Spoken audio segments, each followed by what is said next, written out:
Jet, are you going to be my girl on XFM 104.9? I'm Ricky Gervais, with me Stephen Merchant. Over there, little roundy bald head of Karl Pilkington. Good news and bad news. Good news is, boys are back in town. We're here for 2 hours. Hello. Bad news is, we have no monkey news, gay fella news, or little Chinese fella news. Really? We're going to try and, leave that for a week, and then maybe come back to it. Yeah. Why do I get the feeling that within 20 minutes we'll be talking about little gay Chinese monkeys? Karl, think of that. We have got monkey news. Have we? Oh, yeah. So we've already broken that promise. Oh, okay. I thought we were going to try and sort of talk about something else. Just like, for example, that's why your balls are on the outside. Because the cells have to be a certain temperature to survive. I don't know if it's the sperm or Sertoli cells, but they have to be a couple of degrees below body temperature. Otherwise, they'd be in a nice cage and we wouldn't get kicked in the nads. What do you mean? That's why your testicles are on the outside of your body. They have to be a couple of degrees below body temperature. Yeah, but it's not... That isn't why they're there. You see, this is like the chat we had last week about the giraffe having a long neck. What do you mean? They're there because that's where they happen to be. They didn't go, right... Well, that's what evolution is. It's a selection process. It's not a will. The balls didn't say, look, I'm too hot, let's get us outside, let's get outside of here! All right, hang on a minute then. What? So a little man monkey, right? Theirs are in the same place as ours. Yeah. But they're walking around naked, so it could be anywhere. They could be, like, on the back. It doesn't matter where they are. They call it... Well, they could be on the back, yeah. So why aren't they? This is a completely different... Steve! You started it. I wash my hands of the whole affair. And we're not only back to balls, but we're back to monkey balls. Yes. In one thing from about parasites, we're back to monkey ball news. Yeah. How do we get back to chimp testicle news? Keeps happening. We've done, like, Donald McIntyre's thing, right? He's been ripping us off. I did cheap as chimps. Yeah. He's been doing it. No, he hasn't. He has. He's done some programme about how much it costs to get a monkey and that. Right. What else have we done? He believes this. Yeah. There's loads of stuff we've done like that. Yesterday, Rich and Judy gave you the tea picked by monkeys. Yeah. I told you about that either last week or the week before. Yeah. I showed those there's people send monkey news all the time for Karl, and I showed him one earlier which said there's a new monkey hospital that's been opened. Yeah. Karl, Now, that's immediately... for the treatment of monkeys, right? But he immediately thought it was run by monkeys in white coat. Did he really? Yes, and he was disappointed because it wasn't. He was assuming there'd be little janitors. Is that what you said? Yeah, little janitors mopping up. Carl! Little chimps with the ECG machines, or whatever they're called. Yeah, exactly. Brilliant. He was almost angry. Yeah. Disappointed with it. And what's this about Donna Eyre giving her baby to a gorilla for a week? It happened. No, it didn't happen. She had a baby. They went on the honeymoon. They left it to a little gorilla to look after. Don't talk! Don't talk! Oh, God! Again, there's people online now, so they can have a look at Anna Nova. Do you want to give some stuff away? Do some... He believes it, and that's it. But the more these things sort of like pop up, come true, the more worrying it is. The more worrying it is for everyone. Imagine if Donna Eyre had left her baby to a gorilla. It's libelous. You saying that? It's libelous. It's not... Well, someone will send it in a bit, and then you'll feel daft again. So I'm not even worrying about it. So that's pretty much that. Is there time for monkey news? I think we've got to have monkey news. And then that second track from the Ryan Adams. Let's play the jingle, though, if we can. Oh, chimpanzee, that monkey news, you Right. Now, it was back in the 1980s. Right. So it's quite topical then. Okay. When did this happen then? 1980s? Yeah. It's about a Colombian F1 sort of, Formula One driver. Yeah. Apparently these races were going on, right? And someone kept winning them. Right, okay, forget it. No, don't do it. It's because it's rubbish. Because it's rubbish. Right, so someone kept winning the races. So this human that kept winning the races. So this human being that kept winning the races, Karl, what was his name? His name it's Jimmy something. Yeah. How tall is he? Just out of interest. No, let's hear the story. Let's hear the story. Was he about 4 foot 8? You might find out if I tell you the story. Right? Go on. So anyway, he kept winning. Everyone was like, "Oh, he's brilliant. This guy, who is he?" and all that. Yeah. But his gimmick, right, was never showing his body or face. That's right. Never took his helmet off. You're an idiot. I took his helmet off, right? You know the short trousers he used to wear? His trousers were about a foot long, but his shirts, the sleeves were really long. Anyway, right, so because he wouldn't take his helmet off... You're an idiot. He was taking part in, like, the F3, which is, like, the lower ranks of Formula 1 and that. Just get to it. Everyone thought it was, like, a famous driver who was taking part in that. Get to being a monkey. Anyway, what happened was, there was a crash one day. Yeah. And the car tipped over, everyone's like, oh... He ran up a tree? So... They suspected when he ran away with the ambulance people up a tree and started eating a banana? So the marshals ran over and the ambulance people were there and they were about to take his helmet off and the marshal was like, don't take his helmet off. And give away the secret that he's a monkey. Give away the secret and that. Yeah, chimp. Yeah. Took his helmet off. Jimmy Chimpus. Little monkey under there. No, definitely not. Okay, let's play Ryan Adams. Did he survive? Let me just a couple of questions. Did he survive? Yeah, he did, yeah. He was allowed to keep all the awards that he won. Sure. But he wasn't allowed to take part in any other races. Yeah, didn't happen. This is Ryan Adams. We'll see you next week. This is a song called The Shadowlands, also from that Life is Hell album. It's good stuff. Idiot. Okay. Play the jingle. Oh, what is it? Chimpanzee that. Oh, yeah. Chimpanzee that. Monkey news. Right, well, the last one of the year. It's not that good, but this is all that's been going on all week. Yeah. Little monkey. What happened is, it's this plane, right? Aeroflot, I think it is, Russian airline. Having a good flight. Everything's going normal and that. This is going to be libelous. The pilot... Sorry, I mustn't interrupt my son. How tall was the pilot on this flight? Okay, listen, we've had a few complaints. People saying, don't interrupt monkey news. Okay. Don't interrupt monkey news. news. I won't then. It's like the weather girl complaining whilst Trevor McDonald's doing... Okay, all right. Go on then. All right, so, the flight's going well. Food's been served and all the rest of it. Anyway, someone gets upset about not having many nuts. Right, they've not got enough nuts. They hand the nuts out and that. One of the sort of passengers is going mental. Because What's he saying?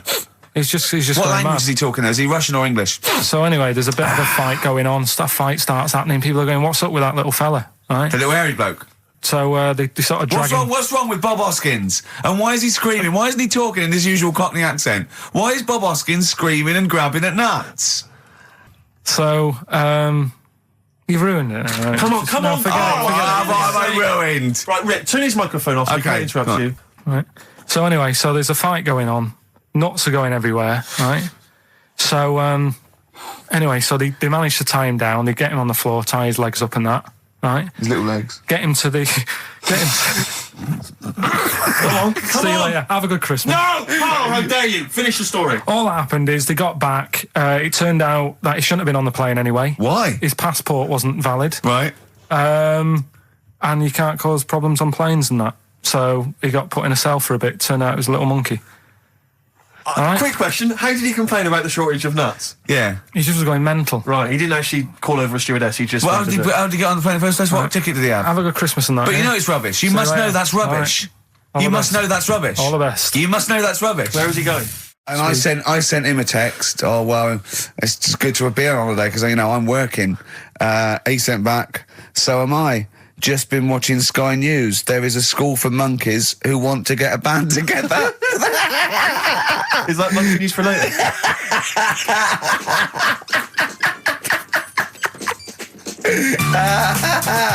Monkey news. We might as well leave it. No, come on. Tell monkey news. No, it's nothing that great, really. Is it worth playing the jingle?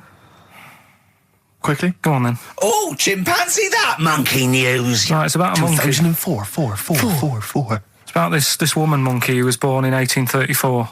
Right? Half monkey, half woman. No, not true. It happened, apparently. It was in the Daily Mail. Right? Okay. The Victorian apewoman was her name. Mm-hmm. Yeah, I christened this thing Victorian ape woman. Well, we thought Sandra. No, I'm calling it Victorian ape woman. She was about 4 foot. No, didn't happen. She had lovely thick black hair on her head and on the back of her legs and on her arms. Yeah. All right. So stockings. Let's have a look. And she didn't need a bustle because of a huge ape-like arse sticking out the back of her dress. She was good at reading and sewing. It's good because they didn't have opposable thumbs. So she could speak 3 languages. Yes. She was human, monkey, and monkey human. 20 offers of marriage. Does that annoy you, Steve?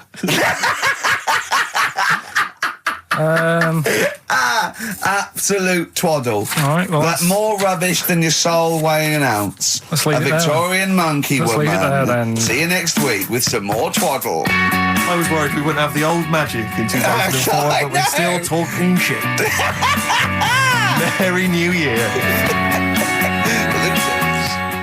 Is it anything to do with monkeys?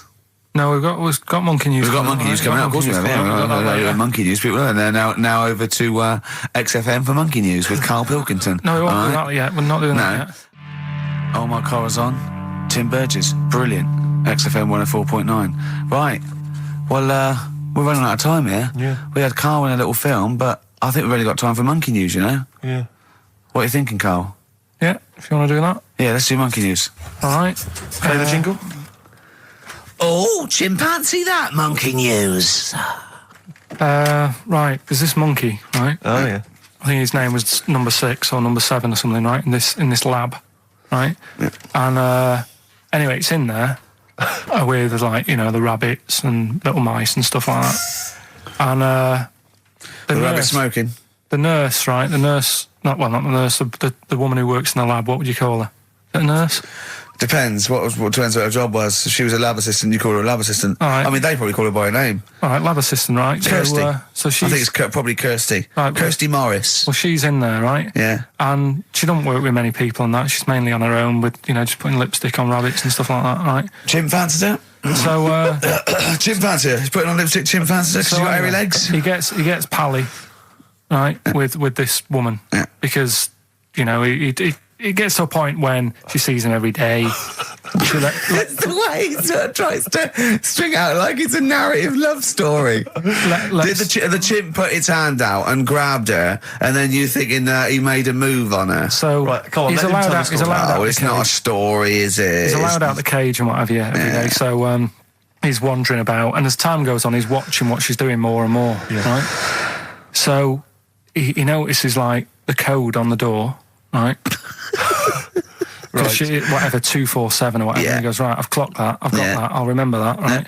And then he goes, right, there's a lot of Definitely lipstick and that knocking about, a lot of makeup. Right, okay. No, there's no way. Finish. No, because So- Steve, you know what's going to happen. Let him finish. I know what's going to happen. So he's there. It's ridiculous. And he's going, well, if it's there, you know what I mean? So while she's messing about with the rabbit, he gets there, he's in front of the mirror, putting a little bit of lippy on. Right? You are no! I can't. It's gone too far. little bit of No, it's gone too far, Steve. Right, Your mic's off, Rick. He's finishing Right. the story. So- Turn mine off as well. It's gone too far. Turn them off. Just let him finish. Right, so the thing is, right, it's this monkey wandering about. It's got lipstick, it's got mascara on, it's looking pretty I good. didn't mention the mascara. It's looking all right, right? So it knows the code on the door, 247, right? So when she's sort of messing about with the rabbit, right, he goes, right, here's my chance. It's looking good, 247, out the door, through the reception man's there. He's like, all right, Kirsty, right? Don't talk shit. I Feel Free from Cream. That's pretty much the last track, isn't it, guys? I imagine on XFM 104.9. Well, I mean, yeah, I've got nothing to say after that ridiculous story. I mean, that's worse than the bank robbery to me. Yeah. That he clocks that, and the bloke on the desk. All right, Kirsty. Oh, you're 2 foot shorter and hairy. She wasn't a looker anyway. So. She wasn't a looker anyway. Brilliant. Oh, play a record and say cheerio. We'll see you next week for the last time for a little Just while. got ads and... Oh, adverts. Oh, I'd love to end with adverts. See you later. It's brilliant. Going out on a bang. All right, well, this is the final one. Play the jingle. Oh, chimpanzee, that monkey news, you Right, well, this monkey news story, right, it's about this fella, a couple of fellas in Texas, Yeah. sort of running a farm, Yeah. right? Just because they definitely fellas. Well, how tall are they? no, Can we the fellas just let him tell Okay, the they are story? human beings. These two are human beings. Time's against us. They're Rick. running this farm and that, and anyway, so they're outside getting the cattle, and he turns round, right? It's just that cow's... couple of monkeys walking about. So he goes, what's going on? Right. So anyway, so it's in Texas. They don't know what to do with the monkeys. There isn't a zoo. It's fairly barren there, isn't it? You know what I mean? Not much going about. So the other fella who runs the farm with him said, look, we need a bit of an hand. Right. So said, let's teach them some stuff, and the monkeys were happy with that because they were lost anyway, right? So they had a They had nothing to do. They were bumming around. They were looking for work. They'd hired a motorhome. They'd gone out of their way. Maybe it's like the Hulk. They're like Bruce Banner wandering around, going, "I need some work." You won't get angry, will you? So anyway, right? So they taught these monkeys how to ride a horse, right? So they've both got a... Sorry, you're sure Charlton Heston's not going to pop up? You're sure you weren't watching a video last night and thought it was a documentary? They've both got a horse each, right? They've been given like a little lasso and all that business. Oh, don't talk shit, Carl. So anyway, it's going well, and it carried on for about 2 years, this, right? It's like, you know, rounding up the cattle every night and all that. Yeah. So, the two fellas are chatting, going, it's worked out well, hasn't it? Right, if there's a hostile takeover and they sort of like buy up 51% of the shares or something. So they said, for this to continue, the monkeys are getting old a bit now. We need a little woman monkey in here to sort of get some kids going for like the future farm people. Forward planning, yeah. So they get a little woman monkey. They decided to only hire monkeys from now. Why not? It's working. Why mess with something when it's not broke, right? So they get the little woman monkey in. They have kids and all that business, right? But the problem was, right, when they first got the woman monkey in, it was like, well, which one's going to have the woman? Right? So they started sort of fighting a bit and what have you. But because they'd seen the owners of the farm with like guns and stuff. Don't tell me the baby monkeys didn't want to go into the family business, one went off to be a lawyer. They had a bit of a shoot-off. Shut up! They got two monkeys, right? And because they'd seen the owners with guns and what have you. Yeah, no, that sounds so they had a bit of a shoot-off. Yeah. That's how they sorted it out. And who won? I think it was George. The one called George. Right. So I think they had 17 kids. The farm's still running. So that's like the last little monkey news there. Good little happy ending to that one. If you were to rub your nipple against his lips while I held him down. Right, come off it now. Come on. No, I'm not doing it. Bruce Springsteen, Thunder Road, last track on XFM's with you, Steve. You can check this all out on the webcam. I've got fingers. Get his arm out of the way. Get the arm out of the way. This happened on Scum. Just the finale is monkey news, obviously. Well, I'm looking forward to it. Oh, chimpanzee, that monkey news, yeah. There isn't. I've been away, haven't I? Oh, right, there's been no monkey news. You can't get. No, but I haven't had a proper chance to sort of, you know. Carl, your monkey news is of spurious tales from the 17th century sometimes. So let's have one of those. No, let's have a monkey who dressed as Zorro and they thought he was a woodsman, but when they took his head off, he was a 4-foot hairy chimp. Let's have one of those ridiculous stories. Well, we've done that though. But do you want to go back on some of the ones? Oh, what is the monkey news? There must have been some monkey news this week. The only thing that sort of stood out. Do you know, like, they're having problems... You're just making this up. Where's your information? Where's the piece of paper? Where's the document? What is this? Because I've been away, so I haven't got anything. Let's hear But it's bad enough when he's reading it, he gets it wrong. When he's just riffing, it's going to be absolute twaddle. Let's hear it out. Right. Do you know, like, they're having problems getting new people to be policemen? Oh, fuck. Go on. They've, in America, they're taking them on to... sort of join the SWAT team. They've taken what on? Some little monkeys. Okay. Giving them walkie-talkies and all that. And well, they can't talk. They're just walkies. They don't have to... They're giving them some walkies. What do you mean? What was being given commands and that? And so it's one way. They tell them they've got the little thing strapped to them. They're good at like getting into small places and that, and sort of cracking stuff and all that. Like I say, it's just half a story I just picked up on. That's not a story. Well, what do you want? Monkey news! Well, I'll get some better stuff next week, but I've literally, got off a plane. This is the worst. This is one of the worst shows we've ever done. And that's saying something, Rick. We've done some tripe. This is nothing. And to end with the police in America have given monkeys walkie-talkies. That's nothing. That is a disgrace. And what do you mean that you've not had enough time to prepare? We've been off air for 18 months. Yeah. What, there's been no accumulated monkey news in that time? It's got to keep it fresh, though, hasn't it? Great one. What time? XFM. Carl, okay, we've got to sort this out. We didn't meet again this week, and this is a shoddy show. I thought we had a sort of framework for it, but, do you know what I mean? No, I thought it'd be, you know, Carl could sort of tell him what was going on. He doesn't know anything except watching telly, late night telly on strange channels. Like, he gets all his information about the news on Anna Nova, and, I mean, I even tried to help because Monkey News last week was awful. It wasn't Monkey News. It wasn't Monkey News. It was. I can't remember it. I've been away on holiday. Brilliant. Yeah, and the Monkey News stops. I phoned him up. There was a front cover of the, I think it was the Telegraph one day this week, and it was an ironic story. It was a fluff piece, but it was a funny story. It was about a monkey in a zoo that had a ruck with its father because it's adolescent. It was like the equivalent of like 16 to 18, and it had a fight with its father, and it escaped. It ran away, and it was like, you know, an interesting story. Yeah. I phoned Carl up and said, "This is a Monkey News. A monkey has escaped from its cage after an argument with its father." And he said, "What was the argument about?" I mean, he thinks like Homer Simpson. Yeah. What Amazing. was the argument about? Like, the zookeepers are going, oh no, he's brought up his untidy room again. The father, oh look, he's caught him smoking again. I mean, what do you mean, what was the argument about? They have fights. They have fights, and then it ran away. His dad wanted him to go to college, but he just wants to quit and get a job. Yeah, and he fancied a monkey in the other cage, and the father was saying, she's not good enough for you. No. Oh. So what we've got was some it Monkey about? News today? Yeah, I got a little bit of Monkey News. You got a little bit of Monkey News, right? Yeah, You've redeemed yourself then this week. We've got some stuff there and that. Josh Rouse, it's the night time on XFM 104.9. Steve Merchant, Ricky Gervais, Karl Pilkington, and what is it time? I think so. Yeah. Oh, chimpanzee, that Monkey News. Right then, so there's this monkey, right, in Canada. It's in a zoo in Toronto, I think it is. His name's Pascal, right? And what happened was all the people in the zoo sort of said, you know, what can we do? Sort of spice the day up a bit, right? Yeah. So they left. Embellishing. No way this is a news story. Let him do the news. Okay. So they left. Any dates? Just let him read the news, all right? You wouldn't interrupt Moira Stewart. There's about 2 weeks ago. No, because she always says today, so you know it's news. She doesn't say, right, there was a monkey, right? Right, in Canada, Come on, right? Just finish it. It'll be all night. A couple of weeks ago in this zoo in Canada. Right.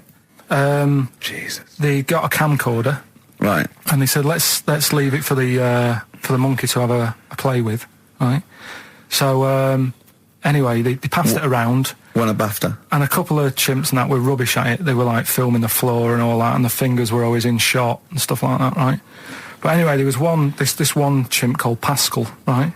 Who annoys me that he calls them monkeys, though. They're not monkeys, they're apes. He was a dab hand at it, right? He was like filming stuff, really good shots, you know, sort of nice mood and that. He used the lighting properly and all the rest of it. No, he didn't. This is the news. What are you talking about? This is the news. Oh, So Steve, anyway. it's so annoying. You know it annoys me so much. Things like that. He was a dab hander. He was doing really good shots. It really annoys me. Let's hear the news. Anyway, right, so he started at night, like when the zookeepers went home, he started filming like other monkeys on the go, like whilst they were at it, right?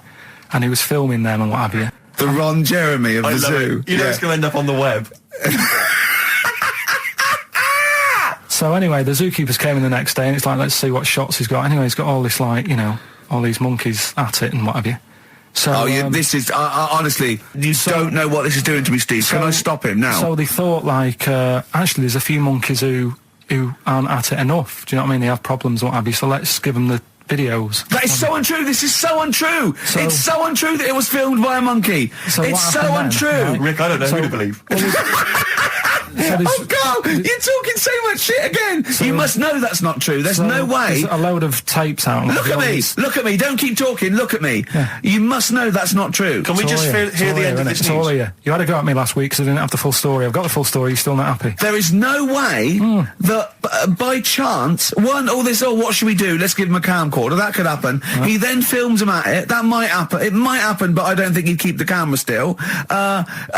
Two, they go, hold on, this is good stuff. still, this is good shit. This porn's good shit. Anyway, look at that. He's got a lovely shot. Yeah. So this is ridiculous. Let me just recap, because I lost my way there. So the monkey has filmed the monkey porn, and now they're showing it to the other monkeys. Is he directing? Can you hear him saying stuff? Can you hear him go... It's just like, Chimp Pimp 1, 2 and 3 and all the rest of it, right?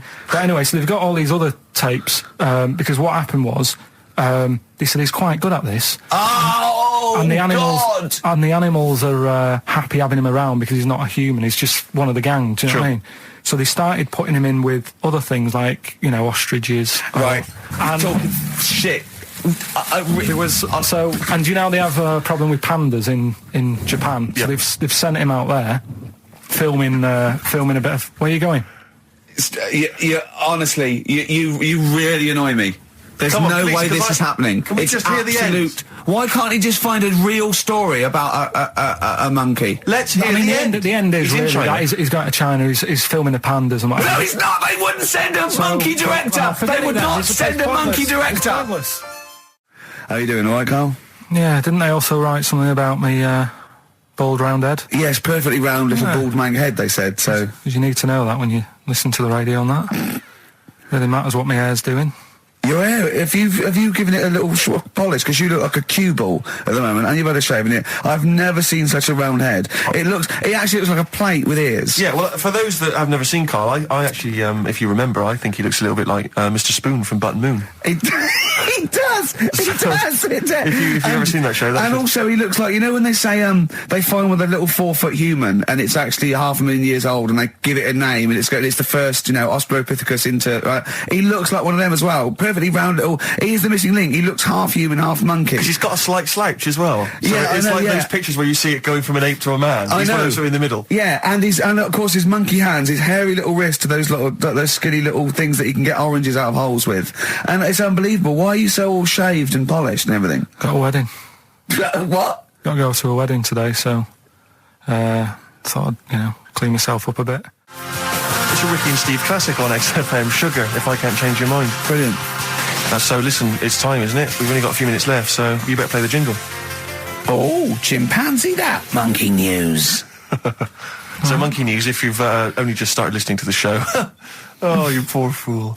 Monkey news is where Carl reports for us all the latest monkey activity. A headline or a word or someone he overheard in a pub and then totally embellishes it and makes it ridiculous and impossible. He believes it, though. He believes every word he's saying. Let me say that. When you hear this, whatever it is, I haven't heard it, twaddle, remember, Carl totally believes it. Go on. Right, so anyway, I think it's in LA this happened. Right. I think. Why does he think? So these people are in a restaurant having a lovely meal. Is one of them short and hairy, but it goes totally covered from top to bottom in a spacesuit, so he didn't know it was a monkey? It's not one of the customers, one of the waiters? So they're having a lovely dinner, probably one of the best sort of dinners they've had, right? Yeah. So the waiter comes over, and it's like, can we just say I've had a lovely meal and that? Right, it's the chef. Because it is. Can we see the chef? Yeah. So can we just, see the guy who cooked it? Of course. Yeah. Short fella, hairy. So the waiter said, to be honest, the waiter said, look, he's busy, he's got meals to cook and what have you. He hasn't really got time. He said, only take a minute. He said, no, I prefer, So this is a restaurant in LA that serves brilliant food. I'll pass your message on and what have you, right? So, so he sends for Monkey Pierre White. So it's a bit odd. Anyway. So they go out, right? They go out to the car and they notice the kitchen door's open. Yeah, right? yeah, of course they do, because they're going to discover something that I don't know. So they're going to just out of interest, where did this chef train before we see him or reveal, what he might look like or like to eat? So anyway, so they pop their head in and think, we'll just nip in and go, love fruit salad or whatever. Yeah. So they stick their head in. We better see the human chef. You never guess what? Go on. Monkey stood on a chair, right, cooking veg. Right, so anyway, they're like, what's going on here? What do you mean? What do you mean he's cooking veg? What is he doing with it? Well, he's stood on a chair by the cooker and he's chopping stuff. Oh, he's chopping as well now. He's just relishing it. Yeah. It's got a little, he's got the bosses in there. They're like a bit shocked, so he's a bit panicking because he's got this monkey working for him. So they say to him, "What's going on here? We didn't know this is what's going on. You know, why have you got a monkey cooking stuff?" So he said, "Well..." Incidentally, a monkey, I should point out, who probably doesn't need instructions from its girlfriend. Forget it. Landed Ben Folds on XFM 104.9. We've had an email, Rick, from Simon Whittaker. He says, he's throwing the question to Karl. Have you seen the video for that Ben Folds song where there's apparently a monkey working the sound desk and shifting the piano? Yeah, you want to check that out?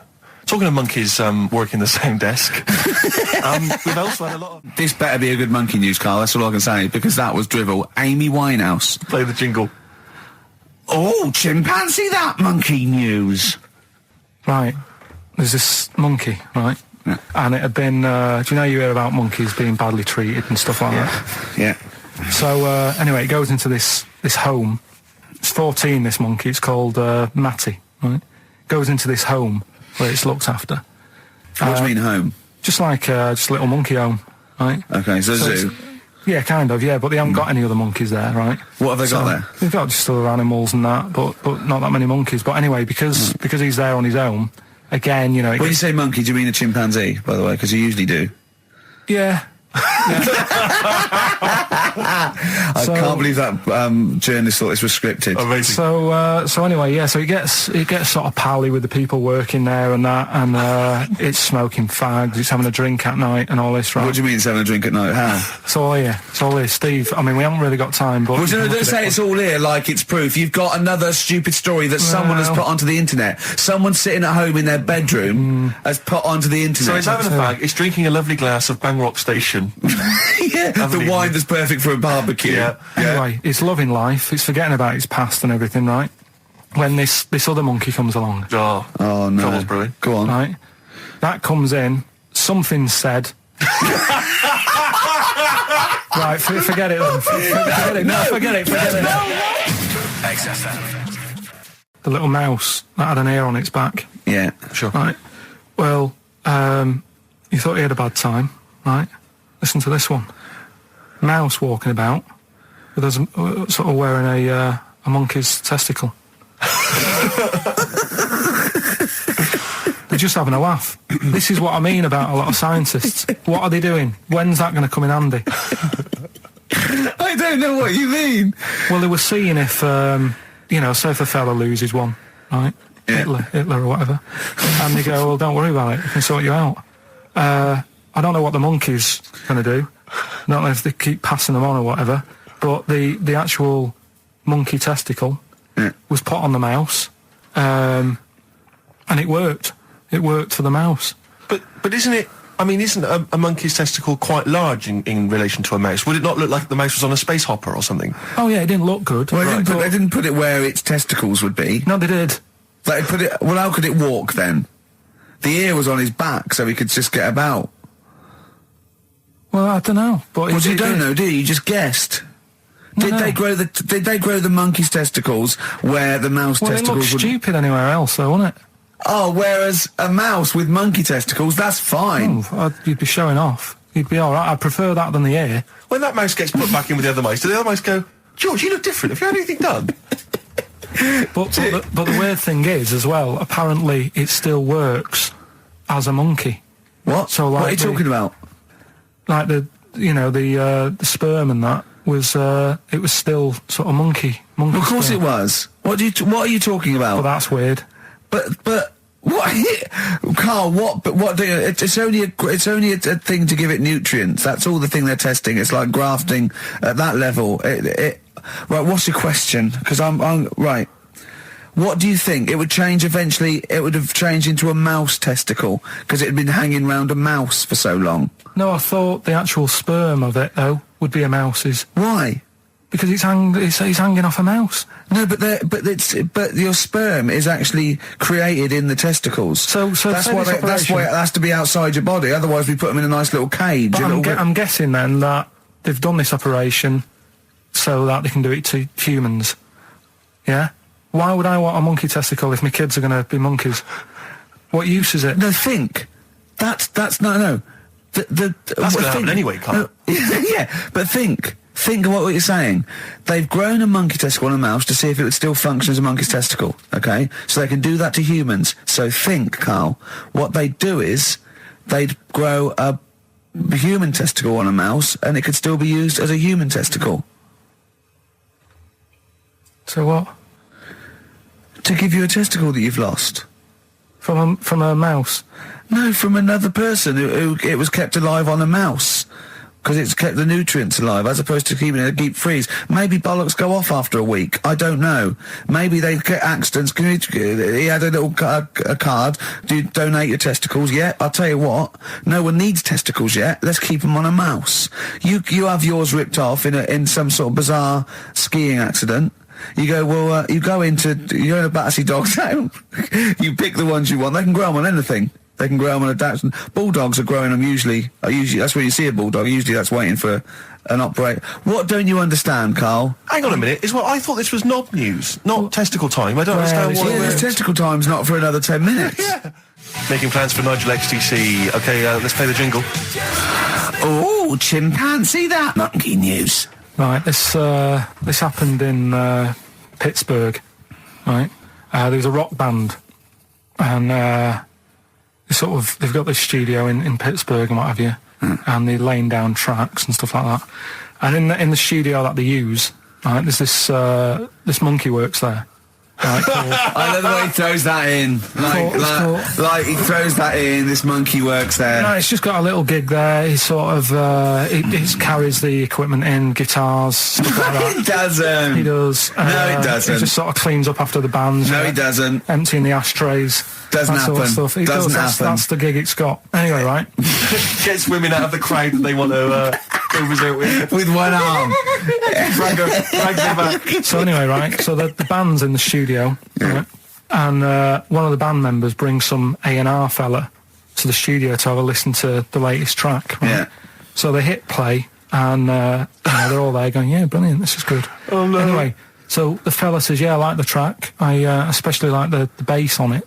Right. Right, this is bullshit. So this is rubbish. So and they hadn't laid down a bass track? So this is. Have you heard it? So Carl, the weird please thing don't is, do right, this to so me. the A&R fella goes, and it's like the band members have stood about, and they're going, "That's good that you liked it." And they're saying, "Yeah, but what's he on about with the bass?" So they played it back. This is rubbish. This is absolute rubbish. Where did you get this from? Please, because we never get to the end. Let's hear it. This is absolute nonsense. So they played it back. Yeah, right? and it's the chimp playing bass. Definitely not. So they were like, "That's weird. We haven't got a bassist." Anyway, so they go, "Well, whatever." Right? So We haven't leave. got a bassist. So They go, whatever, let's go home. Forget it. XFM. But we're going to give it to him, Carl. We're going to go through to the end. We've done everything we have to do. Monkey news, the final monkey news of the year, possibly. It's been a joy. I'd just like to say, on behalf of myself, Steve Merchant, and this little bald mank, it's been a pleasure. Yeah, speak for yourself. Yeah. We should just point out as well, if you miss Rockbusters while we're away, yeah, right, you can log on to xfm.co.uk/Rockbusters, where you can actually see Carl himself playing, introducing you to an interactive game of Rockbusters. Looks very much like Blockbusters. It does, surprisingly. But yeah, you can join into that. And there's also talking of monkey news. There's a link on the website. I'm trying to think where you go. I think if you go on my little biography bit, someone's done some animation to some old monkey news. Oh, it's brilliant. Great. Right. Yeah. So if you're having withdrawal symptoms of monkey news, then you can find some classic And it's monkey news on animated. Classic monkey I feel news. drained today. there. Do you? Go on. This is the strangest radio show in the world. Yeah. Isn't it? Yeah. Because well, we can do that. We can talk about this and go, "Oh, I feel drained today." Just like he's not. Like, no one's listening. Because that's the sort of thing you say socially and no one listens. Like, just when you're watching up, "Oh, I feel drained today." It's rhetorical. Yeah. You're not expecting anyone, not even your loved ones, to go, "Oh, really?" They just go, "Oh, that." But to do it live on air, Yeah. no one's listening. What I mean is just give us a jingle. But the He's Exactly. But the truth is, the contempt we have for our poor listeners is the truth is, unbelievable. the listeners aren't listening, and we don't want to be here. So this really is one of the most pointless things ever. No, I would have been quite happy to do a full show. But you know what? The flow of it's just. I would love to listen to this back in 10 years. This actual show, let's keep this forever. Let's keep this show forever. The show, we went early, we were bored. It was a day we're trying to save Africa, but we're a little bit annoyed that no one's listening. Yeah, right. Right, once and for all, the final monkey news of the year. Oh, go on. What were you going to say? No, I was just going to say, if you're not into the Live 8 and you're gay, you're not listening, because you're on a walk. Right, okay. Right. Oh, chimpanzee that monkey news. Right, there's this card game going on, right? in the a big hotel in Vegas, right? The Luxor Hotel in Vegas. Yeah. It's a major card game. All the big players and that were involved. Right, they're all invited. Anyway, so they all meet up in this dark room at the back of the. Oh, there we go, dark room. At the back they didn't work. They didn't see the little 4-foot hairy fella. So it was brilliant at poker. Like I say, it's a big game, and that everyone's been waiting for it. So it's played in the back room, not in the main entrance bit, right? So anyway, like I say, it's dark in there and what have you, and the players went in. There was already someone sat in there, right? Right. But they couldn't quite see. Was he a short, hairy bloke with slightly longer arms than legs? Couldn't see him. Were his arms slightly longer than his legs? Strangely enough. Was he holding his hand of cards with his feet? Anyway, so the cards were dealt, right? Cards were dealt. Games going on. His cards with his feet. Game went on for hours, right? No one's listening. The terrible thing is that not even we're listening to Karl now. I know. Literally no one is listening to Karl. Insulting. There was a lot of smoking going on. It's going on. A lot of eating and nuts going on. That was a bit weird because they don't normally get through as many, but for this night. So, come on, let's just play Bruce. Goodbye, everybody. See you maybe at Christmas time. Goodbye. Yeah. It angered me that is there a lot of cheap housing in Leeds? Would that ruined it for him? But it just was. I assume maybe she was squatting or something. But it was like, and it just depressed me because it was like, not only is he homeless, but he's got a homeless girlfriend. But the homeless people are finding love. Yeah. Do you mean I mean that's really depressing, Karl, isn't it? Unless they both became smackheads together. Or whatever. No, Karl's found love on the street before, haven't you? How's it going with your bird, Karl? Are you married? No. How long have you been out with her? Going out with her? 7 years. Because I mean, you're quite a simple man. Yeah, you're sort of a simple in a nice way. Ways. I mean, you're like Helen sense. from Big Brother. Yeah, you're sort of nice enough, but I look normal. Well, yeah, you sort of do. But you could be one of those that just suddenly go mental with a pen. Yeah, do you know what I mean? Stab people through the eyes. Yeah, you sort of look normal. But if I wouldn't really want to wind you up to a point of frenzy. How did you meet your girlfriend? Through work. What, through her work? What, you phoned up and said... We worked at the same place. Oh, you're right. Yeah. You're quite an enigma, aren't you? Could you give us more on that? At work. You met her at work. What, she came in selling sandwiches? She was going through the bins outside. What do you mean you met her at work? Why are you having an attack on me? You're the one who's sad and lonely. No, he's done you again. Yeah, but what I thought was interesting was I just scratched at him and he just went mental. Yeah, no, it's like a bear caught in a trap. It's funny, isn't it? You'll never learn. No, I was just interested to find out what the story was because it might be a really romantic story. Well, it's not.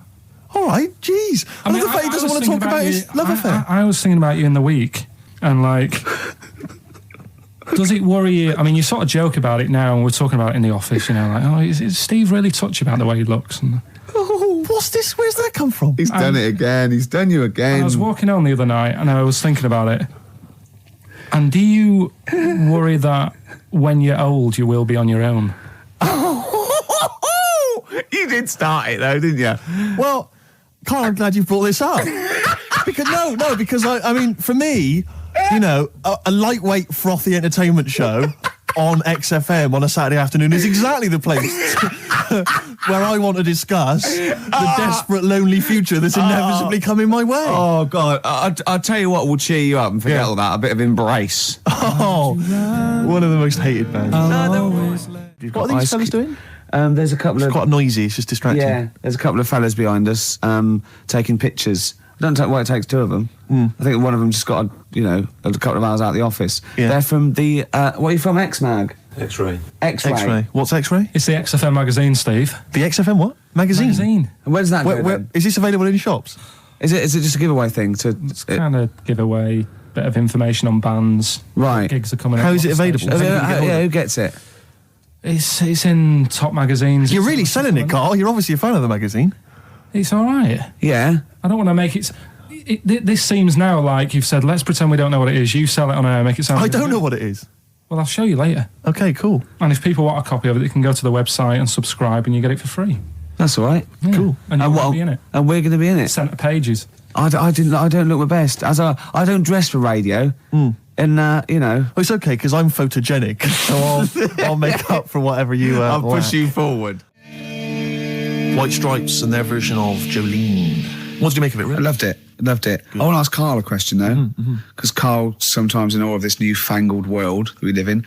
What do you think of the scenario? What do you think is going on there? Because it's a bloke singing to a woman, begging her not to take his man. What do you think is going on there? Say again. Well, that's a bloke there singing. Yeah, to his wife Jolene. Right. Were you listening to the lyrics or? You see, I got mixed What do up you mean? anyway. I thought it was about that one about the person who chucks himself off a bridge. So I was thinking more about that than listening to that one. Right, listen. Well, go on it. Right. Jolene, I'm begging of you, please don't take my man. You flaming locks of auburn hair, even though you can, don't. He's all I've got. You're a beautiful woman. Don't take my man, because I can't compete with you, right? Yeah. What do you think's going on there, though? Because, you know, it's Dolly Parton singing it. We know what's going on. They're fighting over the same man, aren't we? Yeah. What do you think's going on when a bloke singing it to Jolene? What do you think of the scenario there? That's one of them names, isn't it? That could be a bloke's name. It's like Leslie. Oh, Christ. Okay, sorry, it was a... I wish you'd not asked him that question. It's so exhausting. I love him. Do I love do Karl. ants sleep, Carl? Which bird's got a cock? Swan. Swan. Okay, nice one. Listen, I want to play that song for various people who've emailed and phoned in saying they want requests. We don't really play requests on the show. We'd like to mention them anyway. Matt Barr, Magic Thighs. That's not Matt Barr's Magic Thighs. No. That's Matt Barr and Magic Thighs. Yeah. Kieran in Dublin, Stuart in Hackney, Lisa and Alison in Crouch End, and Glenn in Crystal Palace, who was phoning up with a nice message earlier. All of you, thanks for listening and thanks for enjoying it. Sorry we didn't play your requests, but tune in next time. It'll be fun. Anyway, that's all I wanted to say, really. Here's tragic. What's tragic? What did you want me to say about that song? Just your opinion. Your own opinion was fine. it's sad. In fact, your own opinion is better than anything I could really hope for. Without doubt. Whenever I ask you a question... You constantly surprise us. Yeah, it's wonderful. So only ever carry on telling the truth, carry on saying exactly what's on your mind, and I think this could become a great... You're like a man who was frozen in Victorian era and has been reawoken and he's kind of discovering the world. Some things make sense, other things don't. It's beautiful. It's As really opposed to one that was made in a castle in Victorian times, like Steve. Oh, that's just... Oh, I've joined in with Karl. I can't believe you're I'm on sorry. my side. Yeah, no, it was irresistible though, wasn't it? I'm really sorry. Yeah. It was Carl, it was you that worked out the maths and worked out I was 28 because they just worked out I'm 27. You are 27. No way. Yeah, I asked you, didn't I? And I said... But what I sort of questioned was, I said, well, if you're 27 today, that means last week you were 26. Well done, yeah. That's irrelevant. So therefore you assumed that I must be 28 then? Yeah. Whereas I assumed you were using, your knowledge of maths, such as it is. I wouldn't do that. No, sure. Wow. I actually got lost in that conversation because I genuinely didn't know what he meant would mean last week you were 26. I don't know what that meant. I don't know what it meant. Wow. Well, it is Steve's birthday. But he would have been 26 last week. Sometimes you genuinely frighten me because it's those staring eyes. There's nothing behind him. It's this little bald head. Looks like Davros looking at me. Genuine fear on his face when he enters into a conversation with another human being. What bit don't you understand? If he's 27 today, he would have been 26 last week, and he doesn't look 26. He didn't look 26 last week. He looks older than 28 today. You've started on his birthday. You're still having a go at him. Carl, I don't look like the kind of hot stud that I actually am, but face facts, that's the truth, mate. Yeah, live with it. Get with the programme, jeez. Well, let's have a little bit of cake. Okay, oh, that's appropriate. See The what I did? birthday. But you mean the band, don't Yeah. you? Not the cake. You haven't actually bought cake, have you? Got anything at all? Anyway, the winners, Carl, I think you took some answers. Tim and Neil. Well done, Tim and Neil. Are they going together or are they... No. No, two separate. Lucky people. Yeah. I don't think your heart's in it anymore either, Karl. I was all right today, but Steve's really dragged me down. Well, let's. Wait a minute, I just need to know why. No, do you know, like, Yeah. people are being miserable around you? Yep. I was full of beans when I came in. Yep. Yeah, but you got to remember last week you were really miserable and that really wound me up. Yeah, because he was devil So to do it's stuff. roundabout. Because he'd been let down, and they were worried about the next Last week you show. were in a terrible mood. Yeah. Don't look at me like you were. songs. I wasn't like going off and lying on the settee, looking ill, talking in that voice. Oh, he's done you again. I said, just now, being quite friendly. Yeah, Carl, Steve. Carl, have you ever tried to get into the Monarch for free? Because I'll be honest, mate, it's not going to happen for you. Come out with me, mate. You got a quid off. All right. When you can get in places in Camden for free. Yeah, I'm all right. Yeah. Oh, yeah, he's done you. Right, now it's time for Song for the Lovers. Now, this is one of my favourite songs of all time. You'll know this song better done by... That was nearly a sentence. Oh, come on, that was nearly a sentence. What's his name? Glenn Campbell. It's Galveston. Oh, yeah. This is the man who wrote it. This is the original. This is Jimmy Webb. Oh, yeah. With Galveston. From what I can work out, I think it's about a bloke who goes off to the Vietnam War and he's missing his bird. And I've brought it down, haven't I? I've brought it down a tone by saying bird. It's a beautiful song. It was irony. Just play it. Galveston. It's beautiful. Yeah. This is the reason, because actors are often quite handsome people, but yet they're always quite obnoxious. We are. No, I mean, they're normally quite obnoxious, Rick. Again, you're a good example of that. And yet, I think it must be the small man complex. That's what makes them so obnoxious and so kind of desperate for attention. Didn't realise it before. Steady on. Because, of course, I tower above everyone. You do, don't you? I'm, for people who don't know, who are listening, I'm 6'7" tall. That's high. Yeah. That's And for people who've never seen him, he doesn't hold it well. It's not like he's a sort of handsome athlete, is it, Carl? He's a bit of a... What would you call him? Carl, don't answer. No. Don't get drawn into that. You know the game he's playing. No.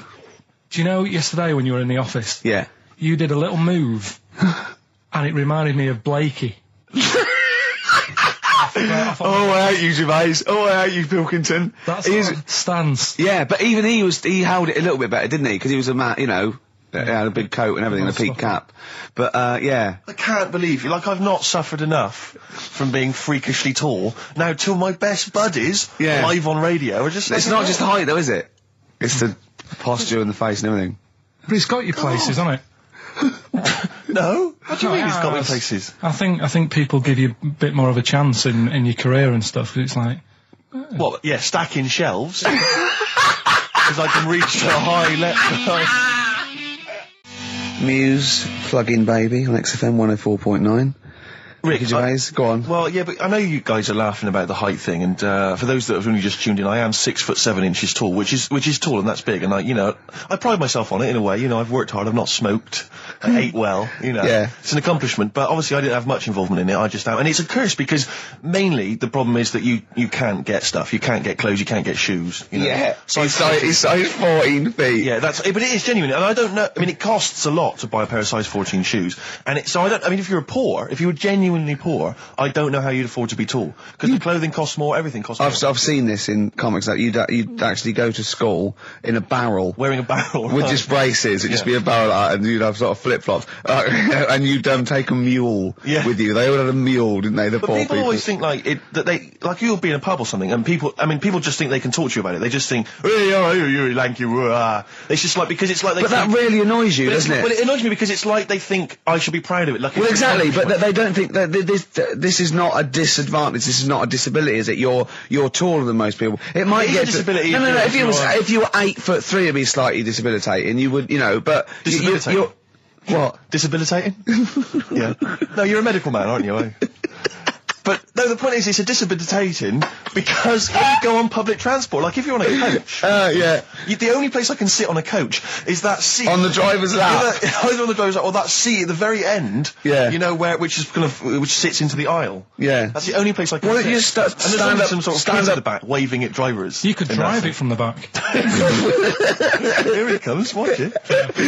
Were you a tall baby? Or... Mr. and Mrs. Merchant, you've given birth to a basketball player. Look at his dribble already. Were you a tall baby? Babies aren't tall. At what point did you suddenly, Jesus, nothing fits me? Well, it didn't happen overnight, Carl. Let's do a little graph. How tall were you at 5? Oh, I don't know. 3 foot. 3 foot. How tall were you at 12? 6 foot. 6. Were you really? I don't know, do I? How do I remember? I don't remember this. Well, when did teachers start calling you freak boy and Really, lanky? they didn't. It wasn't Didn't they? so much. It was no. You went to a funny school. I went bowling with him once. I'd never been bowling before, and he'd been once before, and he went, let's go to this bowl. We went to a bowling alley, right? And you have to wear these special shoes. Now, they're sort of like pointed things anyway, and they're multicoloured, sort of red and green. They look pretty weird. And the woman said to me, oh, what size? I said, oh, 8. She went, yeah. What size are you? He went, 14. She went, 14. He went, you probably haven't got them. She goes, yeah, I think we have got one pair. And she put them on the table, and it was like Krusty the Clown. And I just started laughing. They looked so long, and he had to run round this bowling alley in these freaky clown But shoes. they don't look freaky clown like when I'm wearing them, because the rest of me's in proportion to it. It looked like a little wall bracket. One of the worst things that happened to me was when I was like, I don't know, when I was about 16 or something, we went to, it's a fire There's a alarm. fire alarm going off. There's a fire alarm going off. And the fire light's going off. Yeah. Should we not just maybe we play a evacuate? record and go and check that out? Wrap it up if you want. No, not wrap it up. Play a record. I'm going to go. No, the See you fire, later. it's gone off, Rick. It's gone off. Oh, well, we might have burnt down. Yeah, I think we'd know about it. The flames licking around our ankles would be a clue. God. I'm going to go and investigate. You shouldn't ignore a fire alarm, should you? Blimey. We're entertaining the nation. Oh, look at him. He's scared of fire. What do you mean?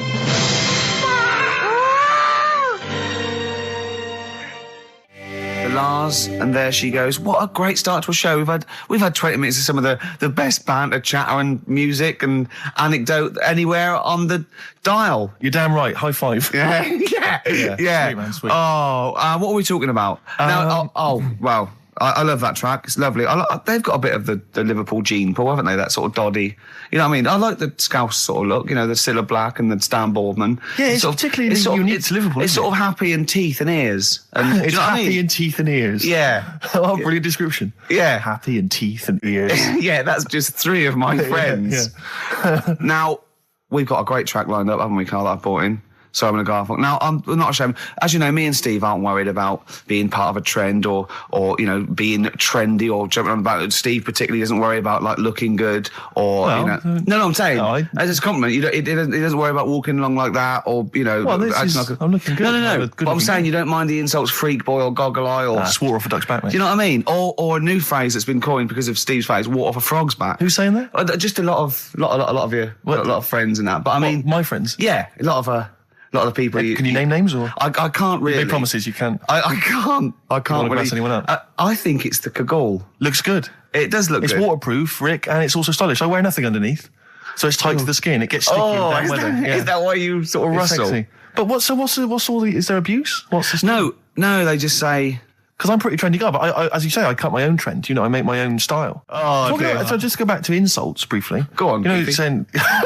Oh, no, see that's Goofy, that's no, not no, fair. no, because that's what he said. It's in my head. What do you mean he said? No, When did he say that? No, I mean, When did you call me Goofy? No, he didn't. He said about what's in Baldy? the head. Hey, no, when it's come on. come off it. Don't What? Who's start calling on me it. Goofy? No. I'm not even Goofy. Goggle-eyed's fair enough. Yeah, but you can sort your look Lanky. out. I can't. What do you mean I can? How can I sort my look out? I'm not even Goofy. That's not fair. You've got the proper features. What? Just needs sorting out a bit.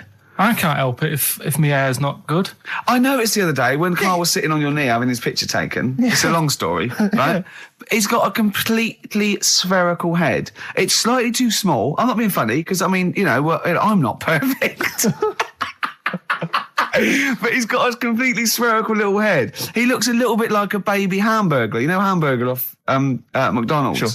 He looks like a little baby hamburger. And it's sort of quite put upon. It's Suzanne thinks a lot like that thing in that Dulux advert. Do you know when the woman pulls the head off that? That little plasticine morph type. and then they make a new ad for it. And it's like a little head. really. And that's your girlfriend saying it. I know. Anyway, listen, let's get back to business here. This is a great track. It's America by Simon and Garfunkel. This is where I started saying we don't care about being trendy and all that. That was it. Because I just want to mention to people that they should be very excited because it's going to be Carl's special night tomorrow. You excited, Carl? Oh, yeah. Oh, this is, me and Steve, because we were nominated, we get a guest. For the BAFTA Awards. And it doesn't say guest, it actually says, partner. So I'm taking my partner. And Steve's taking Carl. Yeah. But what Carl doesn't realise is you will have to pretend you're his partner, otherwise you wouldn't be able we'll to have to hold hands when we go on the red carpet. Is this really your partner? It's not just a guest. That's how it is. And either we go in like that or we can't get in. You just have to be with him when you go up there. I mean, does he have to... We should hold hands, but I think what we should do is just to make sure that there's nothing at all that like it's going to go wrong. We should just do a little kiss, just like or be seen sort of like cheek to cheek, just to show them that you're not. He's like not Elton John and David he's not just Finnick. getting his mates in for a free meal. You are actually partners. No, I'm not up for that. Why not? Well, because we know we're not actually gay. No, but so it's not a problem. You've come out of it looking quite good because you've got a good-looking fella. But I'm meant to look like, I mean, I'm not gay, but if I was, I don't think I'd go for your side. Oh, he's done you, Steve. It's turned on you again. I cannot believe we were trying to get him. Wait a minute. I have got the cream of London's totty phoning me up, trying to get an invite to the BAFTAs, right? We have very graciously asked you if you would like to come along. Well, that worries me even more, that you've got women calling you up. Carl, I can't choose between them. If I let one of them down, they're gonna destroy them. They'll be ruined. Their lives will be ruined. It's better for me to take you and not, ruin the lives of any of those poor women. When he told them he was taking you, it was like a scene from Graceland. There was just like there was weeping. They were crying. Like it was horrible. Hundreds of them, and really? He just went. And I got upset. He just had to say, "Look, just chill out, bitches," didn't you? I did. I just said, you're all my hoes, but I can't choose between you. So I'm taking Carl.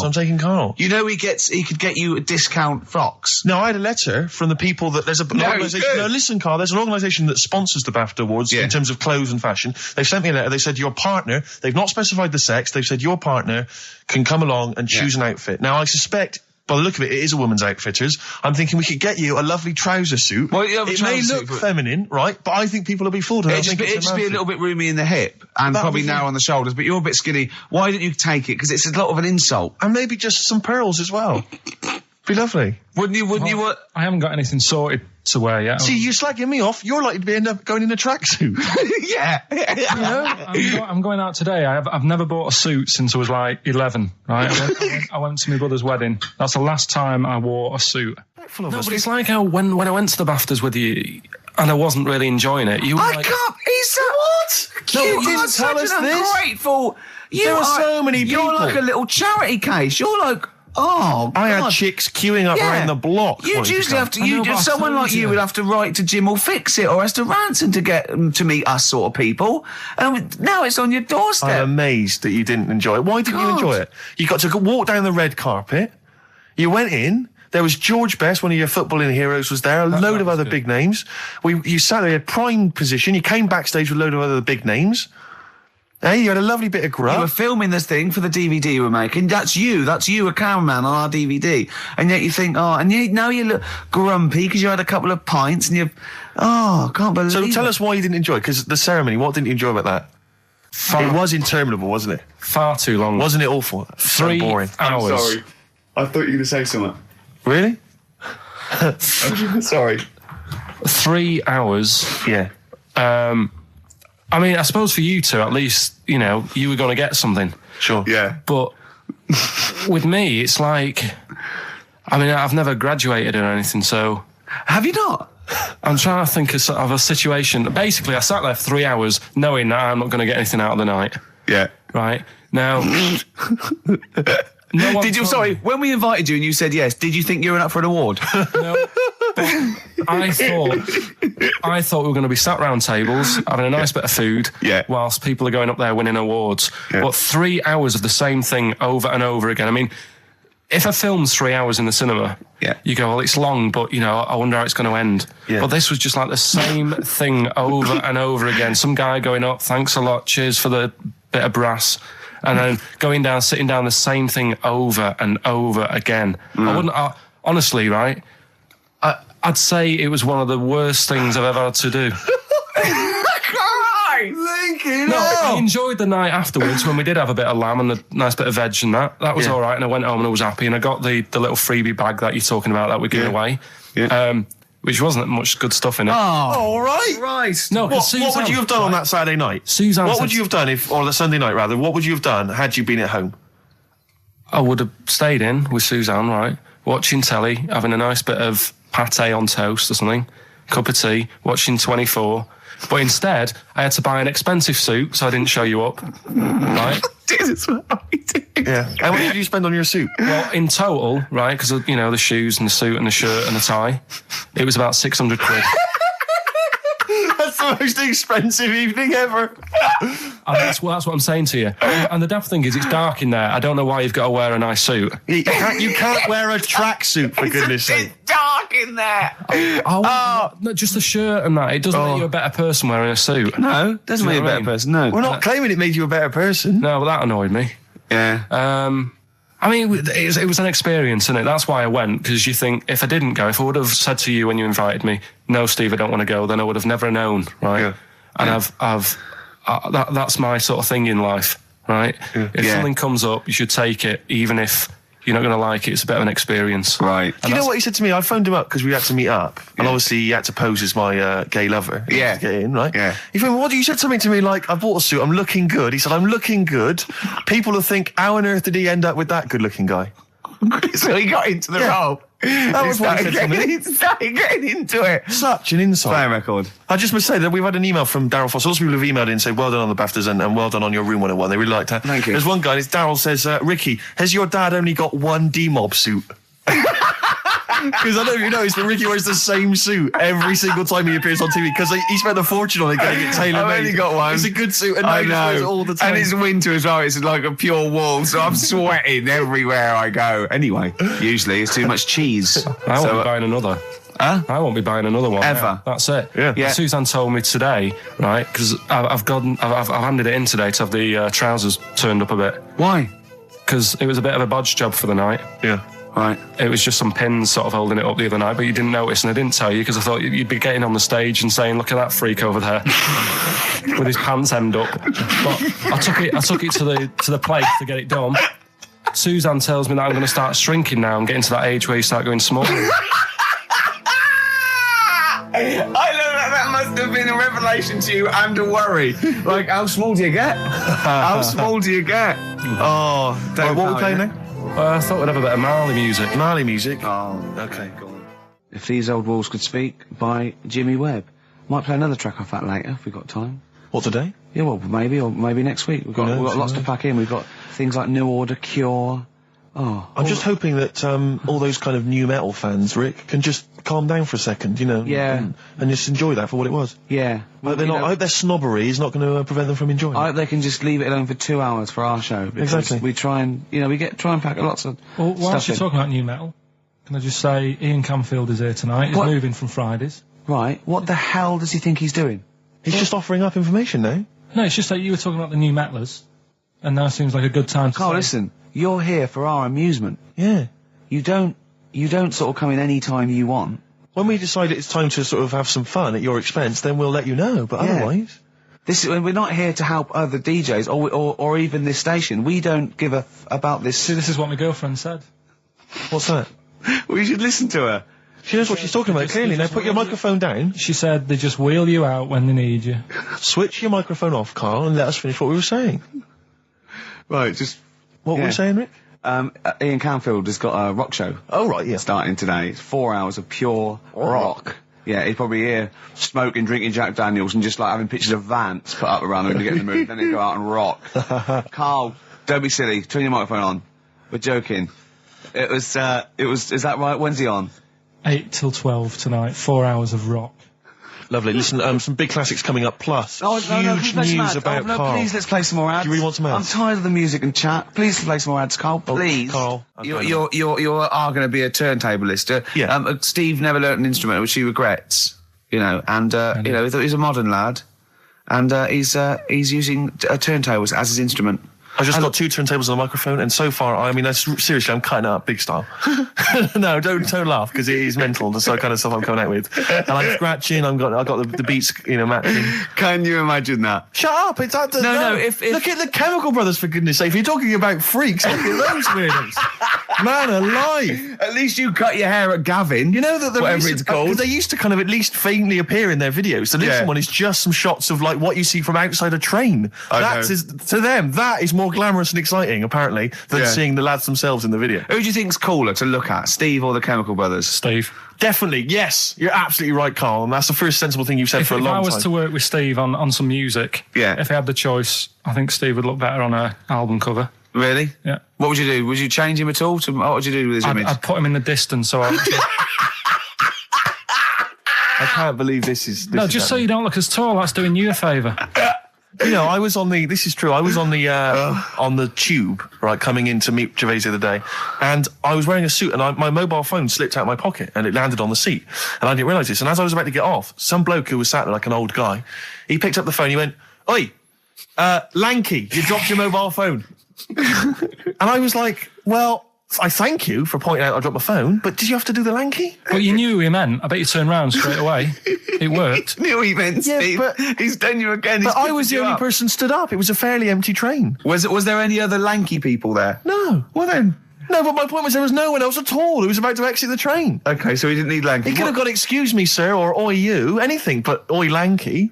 I know. It's that thing, though, isn't it? That's what I'm talking about. You say the thing that you don't want to say. It's like me with Ken Dodd and Will. I think he wanted to say this. Oh, well. I think he took pleasure in it. I think he went, "That bloke's lanky. I shouldn't say that." Yeah, I should. Oi, lanky. What's he dropped gonna your phone. Yeah. Do you want your phone back or not? Electric Soft Parade. Same way every day on XFM 104.9. I'm Ricky Gervais. With him, Steve Merchant. Sure. Rick, I only had one thing I had to do all week. Okay, was that? I was so excited about getting up Friday morning, getting Bruce Springsteen tickets. Yeah. The Boss is playing in October, and basically got up too late. Well, not sold out already. You just sold out. It had sold out, but I started calling about 12:30. It sold out. I trawled the net. I trawled all the phone lines. Some of those buys are bulk buys for selling on, aren't they? They're not all individuals. This is the problem. I mean, I don't know how many people they can fit in Wembley Arena, but sold out by 12:30, and that's popular. Wembley Arena? Yeah. It's about 12,000, isn't it? I was so gutted. It was all I had to do. I was so looking forward to it. I phoned up one of those quite dodgy ticket agencies. Do you know how much he was offering to, they're 45 quid to buy. He said the starting price is 225 quid. I mean, that to me is like a ticket tout, like a legal ticket tout. Are they allowed to do that? I don't know. It's crazy. I was so angry. They'd have to say their booking fee was £150. Yeah, exactly. But now I'm like desperate. I don't know what to do. I'm just wondering if I can abuse our position on the radio and just try and scrounge them from anyone who's listening. No, I mean anyone who's listening who's got the power to get them, or... This is begging, isn't it? It's exactly what it is, Rick, yeah. Yeah, I was going to try and dress it up, but it's just begging. Ticket touts after you as well, for dissing him. Ricky.Gervais... Don't bring me into it. Shut up. Ricky.Gervais at xfm.co.uk. If there's anything you can do to get me a ticket, I'm willing to pay for it.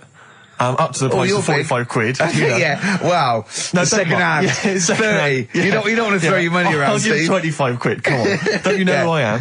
Yeah. But that, I mean, do you know what I mean? Because I'm just, I asked Carl if he could sort it out. He's done nothing. He's achieved nothing. I know. So I'm just desperate. I'm in a desperate situation and I don't quite know what to do. I'll tell you this though, Carl. Don't bother doing favours for him because he's not grateful. You give him something, he goes, "Right, does this mean I have to give you something back?" And I go, "Well, no." He goes, "Good." Well, I got you Cure tickets and you did nothing but it was whinge about rubbish, it. that gig. There you go. It was rubbish. I went along to that gig. It was a balmy summer's night. The Cure, as far as I'm concerned, owe me a balmy summer's night because I wasted it. Hour and a half they played for. They played 4 hits. I don't want to hear their dirge from like some dodgy album from like 1984. I'm not interested. Play the hits. Boys Don't Cry, Love Cats, blah, blah, blah, blah, blah. Instead, I got nothing. I was so angry. I was just, oh man, You were probably angry at Carl, weren't you? I was angry at Carl for wasting my time getting me the tickets for free. Do you know what I mean, if I paid for it, are you getting to see what sort of a bloke Steve Merchant is? Doves, Caught by the River on XFM 104.9. I'm Ricky Gervais, Steve Merchant, hello, Karl Pilkington and everything. No, I'm going to be honest with you. Go on. A little bit hungover, didn't feel very well. Yeah. I don't know if I'm hungover or still a bit drunk. I don't feel... You sound like you're still a bit drunk. Yeah, so what I'm worried about... You do every week, so... But what I'm worried about is that the standard will slip. Sure. If I'm not right on the ball. And the other thing is I haven't had a lot of time to prepare the show today. Okay. So I don't feel, 100%. Yeah. I haven't done the Carl. Right. Look, Have you finished that sentence? I don't make me laugh because it hurts as well. And there's the other side effect to me being a little bit hungover or drunk or whatever, right, is that I can be annoying. Right, yes. Because just to amuse myself, I sort of like turn my body off a little bit and just poke and like that and annoy people and that. I want to sort of like. Well, you do the physical equivalent of freewheeling. Don't you? You just I sort of want to climb on Karl and go to sleep on him. Yes. Do you know what I mean? Yes. They'll both annoy him and it'd be comfortable. Yes.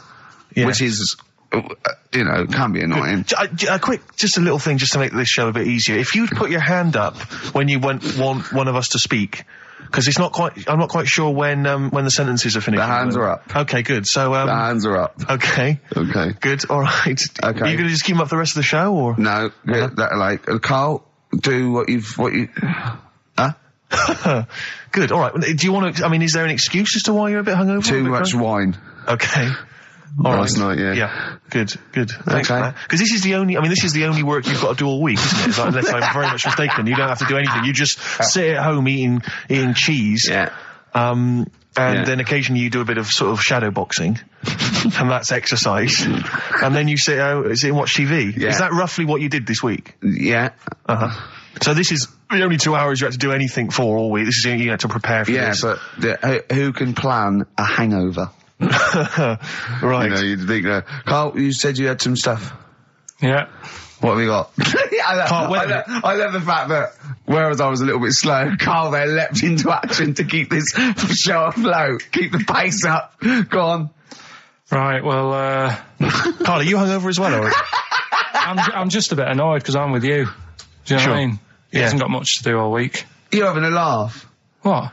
What angers me is I kind of hope that maybe I could have quite a long career in radio, and I sort of feel like I don't know, the word sinking ship. Yeah. Those words spring to mind. Because it feels like, Karl, you're just a chancer anyway. You weren't even supposed to be on air, and we've made you into something of a household name, and that's cool. Household name. And Ricky's already a celebrity. He's got it stitched up. He's got corporates. He's got, voiceover work. But I've got nothing. I'm running on empty. I'm not, nothing. I've got nothing. I'm sort of dependent a bit on this. Yeah. Financially. And, go on then. What and you two are sort of bringing it down, really. Right. Do you reckon I can get my own show, Karl? Karl. Tell them like what I did out there with the bit. No, Karl, tell them how funny I was out there with the bit a minute ago. So anyway, come on, I'm bored of this. I'll tell you what. will we tease them with what we've got coming up next? Yeah, Karl, tease us after the next record. I think we've already got them for 2 hours. Yeah, we've hooked them, Karl. Don't worry, this is textbook radio. What's this? Badly Done Boy. Yeah. Rick, can I just... Sorry, I don't mean to abuse our position again, but... Bruce Springsteen's performing in London tomorrow night, and you remember I made an appeal to try and get a free ticket. Yeah. Well, I don't even mind paying. I tried to pay, but that's good of you. No, I'm a generous kind of guy. And I thought you were me. No, go on. What are you going to say? You were all I'm saying is, face value. I mean, you don't want to be ripped off, do you? No, don't be crazy. Ideally half price. Yeah. And I've been chasing kind of my tail, really. I'm not going at the moment. I'm not going, and I'm desperate to see him, man. I mean, he's going to do a great concert. It's his only one in London. I can't believe that being on the radio, being on XFM, the listenership's going up apparently. I can't believe I can't get a ticket. I've asked Karl. He's done nothing. Hang on a minute. No, Karl had a very good point. Nothing. Karl, say what you said when he was whinging in the break. First of all, whilst you're moaning, you also asked in the week for a Badly Drawn Boy album. Yeah. You got in today. Yeah. There's one there for you. Well, yeah. But it's yin and yang. And it's Karl. like, but I do, Karl, what's Steve ever done for you? That's what you got to ask yourself. What has Steve ever done for you? Well, he took me to the BAFTAs. Yeah, but only because no one else would probably want to go with you. I can't believe that. What is I this? do not believe that. Oh, Steve, I'm going to stitch you up now, Karl. And it's in a nice way, and don't worry, it won't be too bad. He won't take too bad. Karl sent me a little text message today. Right. No, Oh, what is this? Right, okay. Okay. I'm in a very frail mood at the moment. No, you're like this one. This is funny, because me and him have been, sending trivia back and forth to each other. Which is another point, right? I sent him... Oh, well, I'll get to that in a minute. I thought he'd really be amazed with, Well, while you're fiddling, if you can make my dream come true, to go and see Bruce Springsteen tomorrow, then give us a call on the usual number. Well, like I said, Steve... What? Right, It wouldn't be right. You just said when the song was on, can't believe it, right? We work at XFM and I can't get tickets for Springsteen, right? But we work in radio, we should get tickets. Right, now think Which of I'm the willing amount to pay for. Yeah, but think of the, but if it's sold out, it's sold out. Yeah. Yeah, right? but that's just something they say. Right, that's just what they say, is it? Right, so everybody on local radio stations say, do you know, I like that Bruce Springsteen, I want a free ticket, right? So another say, I tried to phone. I phoned for an hour and a half. I couldn't get through. Not long enough. I've put the hours in. Not long enough. Not long enough. What are you talking about? I've put the hours in. No. Right, so another 400 people turn up at the gig. They cram them all in. There's people being crushed. You know, they've paid the money early. They were up early that day when the phone lines were open, whilst you were probably sleeping and that. So they're dedicated, and they're the ones at the front getting crushed. What? Would your Why mum and are they dad getting be crushed? happy if you were there getting crushed? I don't mind. I'll sit at the side of the stage and watch him. Yeah, but I don't mind. But everyone will say that then, and then What? before you know it, Yeah. no one can see anything because No, you're all on Carl's stage. right on this one. Leave Right, it. yeah, Leave it. right, I'm going to give you this. I'm handing over my mobile phone to Steve to read the. You can see it's from Carl at the top, but just read it out as you scroll down. Just read it out loud. Is this a text message from? Yeah, this is a text message to me from Carl. Read it out. To see at night as well as an owl, you would need eyes the size of grapefruits. If only Stephen could turn his head right round as well. Carl, I can't believe it. What upsets me most, Carl, right, is not the fact that you've been slagging me off behind my back. It's the fact that you've got the cheek to come on here and moralise because you failed to get me tickets and make a dream come true. You've come on here trying to pass the buck and say that it's a health and safety problem, when in actual fact it's a Karl Pilkington problem. Do that. I've got it in a bin. I'm devastated. You know, and then let's play a record. I'm I should have upset. eaten this banana off air. What's the number? It's 08700 800 1234. But if it's sold out, Steve, it's sold out. A bit of a classic here. R.E.M. I bet if Ricky wanted to go, it'd be fine. I'm sure someone could sort it out then. Who? Oh, if Ricky Gervais wants to go, then I'm you can going. come. Are you? No. You want some tickets, then? I had a bit of good news this morning. Go on. I was on the tube coming down, and I don't want to sound arrogant, I don't want to sound pushy, but I was at Green Park, and I'm fairly certain, Rick, it's not 100% corroborated, I'm fairly certain that a woman pinched my arse. So what do you think of that? Yes. There's a lot of pickpockets around Green Park, so be careful. No. My wallet was still there. Really? But even if it wasn't, you know, that would have been money well spent. But the wallet was still there. So what do you think of them apples? Eh? So what did she just pinch off? I can't confirm it at this stage, exactly what happened, but it certainly felt like a pinch. I looked round, there was a woman behind me. Right. She was fairly old. I think she's probably in her mid-30s. Right. Kind of reddish hair. Right. I don't know if she's listening. Right. But she knows where I am. And so I don't know how to proceed, really, Rick. I don't know if it's worth putting up some posters around the Green Park area. Well, what you could just do- to try and corroborate Well, it. If you saw a woman pinch the lanky guy's arse, No, please get in you touch. could probably get in contact with British Rail and go back over their CCTV Exactly, thing. CCTV cameras, yeah. And then they could probably zoom in and, you know, sort of identifying sort of birthmarks, or she might have been holding some. Then I could hire a private eye. Yeah. Again, money well spent. Well, so there you go. You know, I'm just saying maybe maybe things are looking up. Things It's getting are towards Christmas. The worm has turned. I mean, you know, it's a little sexy story to get the show going. It is But pretty what do you make sexy. of that then, Carl? What do you 'Cause I know think you're of quite that, damning. What's your answer? Well, I mean, you're quite a tall fella, Sure. so she must have really wanted to sort of reach up and have a pinch. Do you know what I mean? she was a dwarf? She did it with her teeth. He didn't say she was a dwarf. No, but Steve's taller than, you know, his arse. Yeah, but his arse is isn't 6'9", is it? His arse is about 3 foot off the floor. 4 foot. What? 4 foot off the floor. No, I don't think so. About 3. She'd have to be a midget to have to reach up to pinch Steve's arse. He is very tall, but I don't know what your point is there, Carl. You're just trying to, you're just, No, I think no. maybe just a little bit jealous. Just a little bit of jealousy. How many cats do you say you've got through? I'd say whilst I was living at home, I mean, it's still on the increase even though I'm not there. So whilst I was there, probably 5. God. Wow. Oh. Yeah. And were you upset each time, or you just got used to it?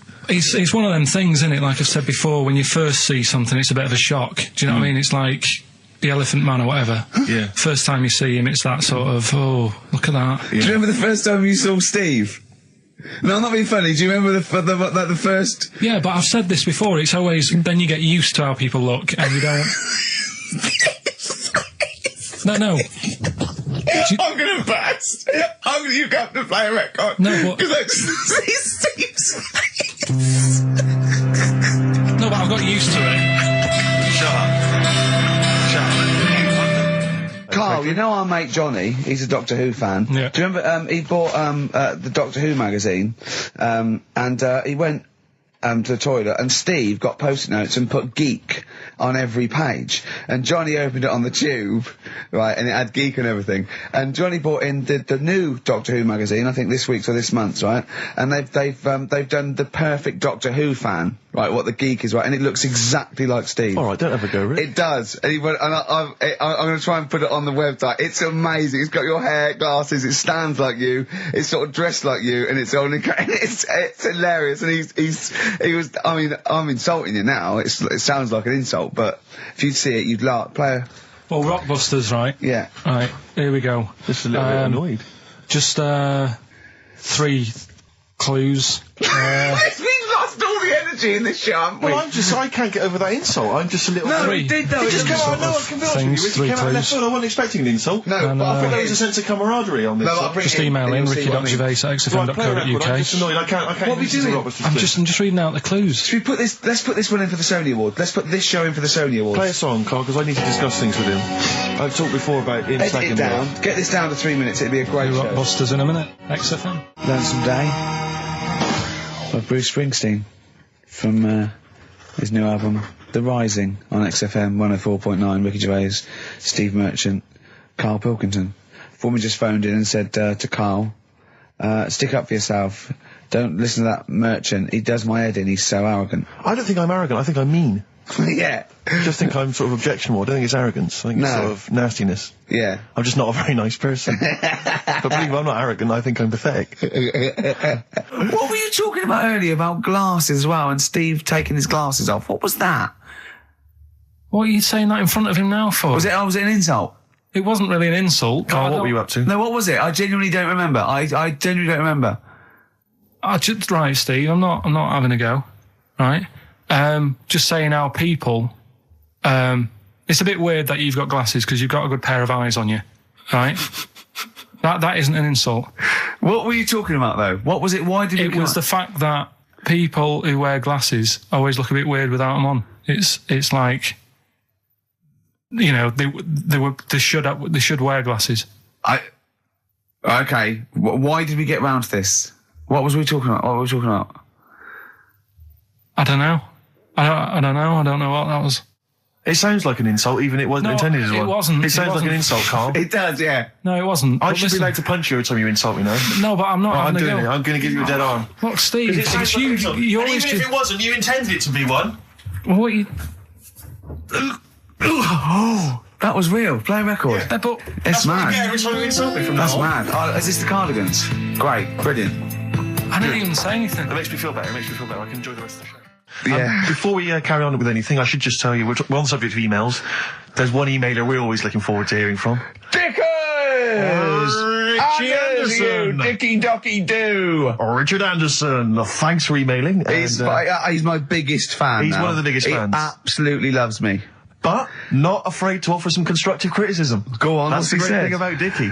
And from Anders this week, he says, Ricky, I'm lazy, I talk nonsense, I'm badly organised, and I believe in ghosts. Can I have a job working on your show?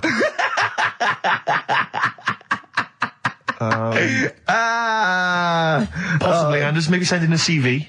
Or email a CV. He's put a little bit of all of us in that, hasn't Exactly. he? Oh, I'll ask him if he's a goggle-eyed freak, Steve. All right, calm down. Well, no, I didn't mean there's no need to get insulted. No, I didn't No need to necessarily get mean nasty. you, No did need I? to get nasty. Well, Also, I was thinking about that actually, Steve. Oh, God.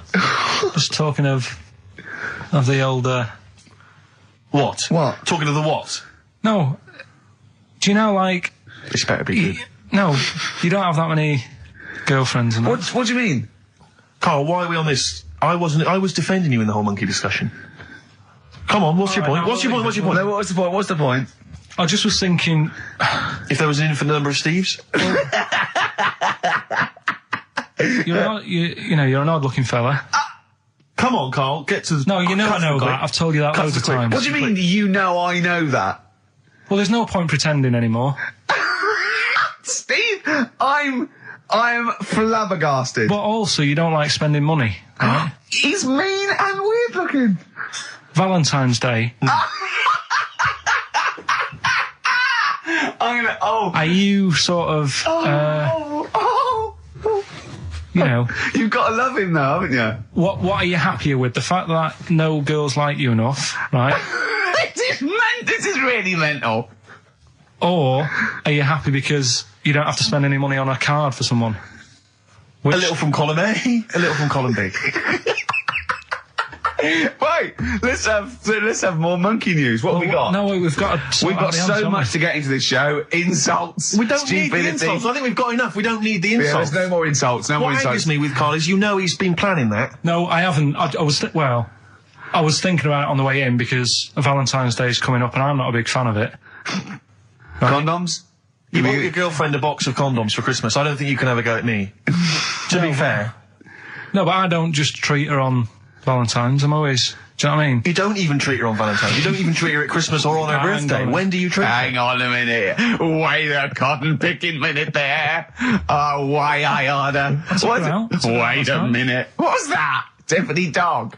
I treat your girlfriend better than you, and I've only met her twice. I took her out last night and she enjoyed herself. Where'd you go? Until she had to write the check. Where'd you go? Where'd you go? To a chippy. A really... Play a record. It's a chippy. No, a really quality one. Right. Oh, God. Under a fiver for two. Oh, nice lots. wrapping. Not newspaper, greaseproof paper. And bread. That's Feeder, Just the Way I'm Feeling, on XFM 104.9. Ricky Gervais, Steve Merchant, Claire Sturgis. Well, he's defying me. He's not calling in. We're going to give out his number and he's not calling in. That's even more annoying. Who does he think he is? I don't know who he thinks he is. I'll tell you what I'll tell you who he is. Yeah. He is a little bold Mancunian. Let's never That's let him who he forget that. is. I don't know who he thinks he is, but there's the fact. Just, Carl, call in, because you're annoying me and Steve. He's been slagging you off as well, Steve. Well, go on. What's In he the saying? week, you know, he was slagging you off. I mean, in the week, I was joining in and laughing along, but now I'm thinking but now I'm thinking that you're more on my side than he is. Thanks very much, Rick. I'm glad to see you've come round. He said he was. I was in the pub with him and Johnny. All right, so there's a little audience. Good.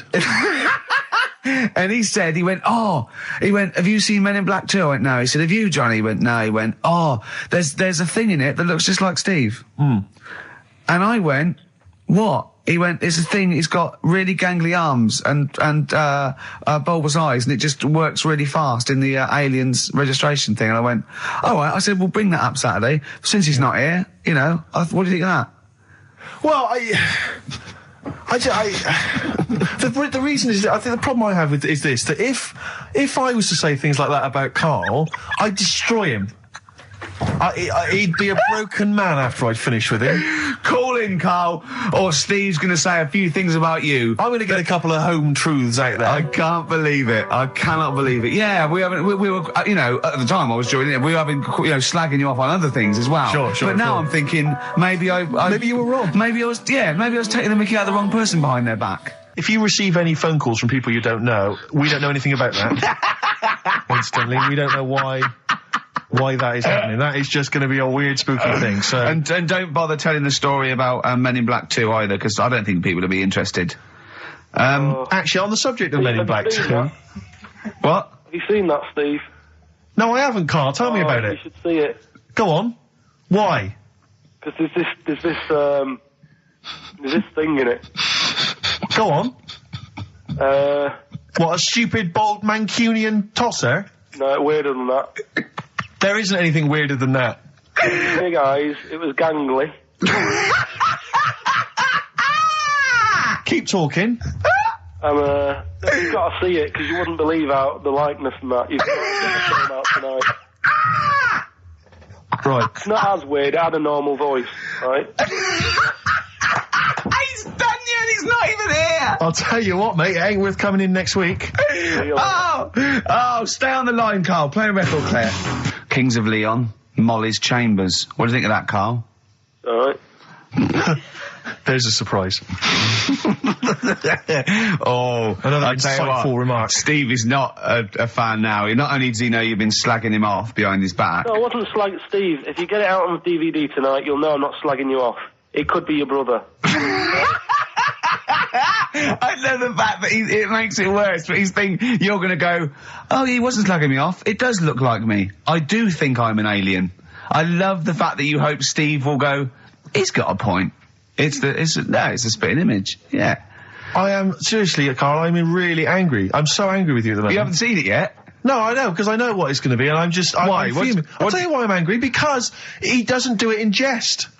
No, but what do you think it's going to look like? What do you think this thing's going to look like? Going to look ludicrous. It's not going to look anything like me, but he's going to like pretend it does. Go on, what? Go on. No, it does look like you. Yeah, of course it does. And you looked like the chimpanzee. Well, I mean, to be honest, you did a bit, Carl. You walk like him, you're bold like him, you got a sort of gormless face like him. Any more? I don't smoke. That does. I'm not arguing with you. I'm not well on that. Oh, you're not well. What exactly is wrong with you? You whinger. Well, it's just, do you know, like I always tell you about the restless leg syndrome I've got? It's like Yeah. that, but all over. So you're just shaking around the house? I'm just, yeah. What do you look like? Elvis? What are you doing? You're shaking around the house. I'll tell you, with your bald head, you probably look like an enormous vibrator. Oh, God. That's what you probably look like if you strip naked. Oh, you'll have the Scottish widow coming round.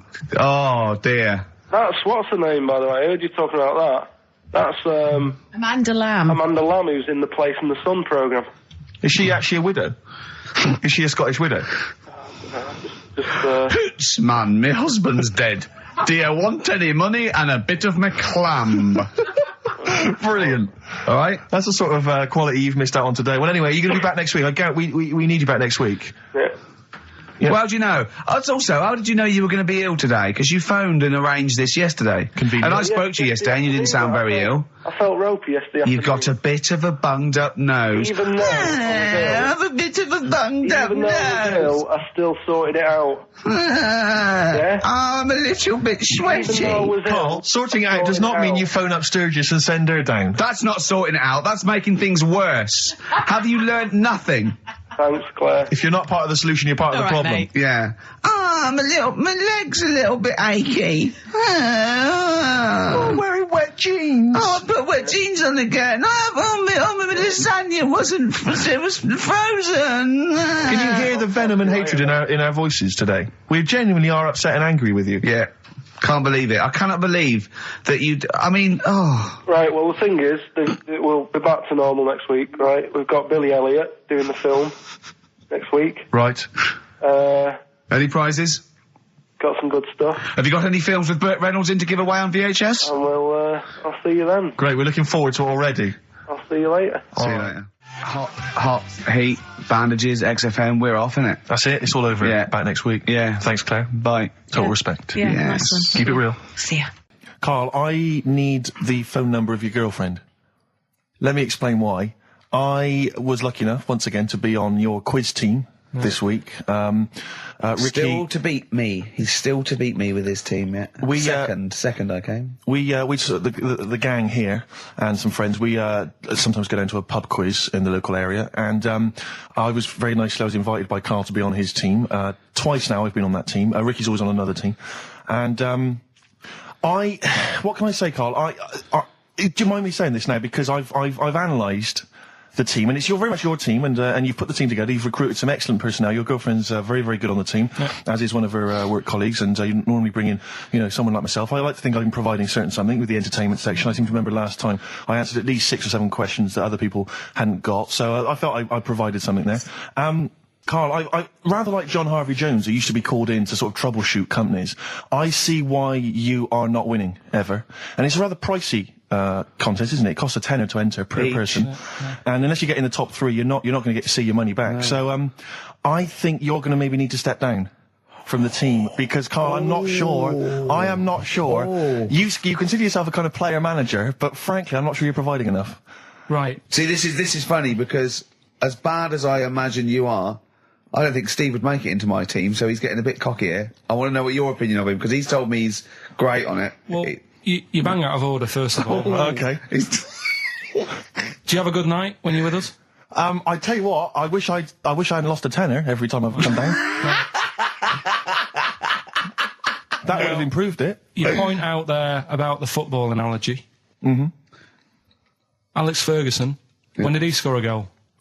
Right. He doesn't. He tells the others how to do it. Right? That's He my doesn't role. take in up there. one of the 11, though, does he? No, exactly. It's not like you can only field 10. Yeah. Because we only got 10 again. I want to be in the 11. Exactly. He's not running around in midfield, falling over. Yeah, shouting, oh, what have I told you? Yeah. No. Right. I'll admit, And right? there's a limit of 5 players. We should explain that. That's the point. Yeah, there's only 5 players on the team. players, so... Yeah, so but it was pretty tricky on Tuesday, though, wasn't it? It was one of the tougher... Tell everyone the one question you got right. Something about... Well, tell us the answer. The 2 words you had to say to get the answer. Danny Minogue. Danny Minogue. That was what you provided, Danny Minogue.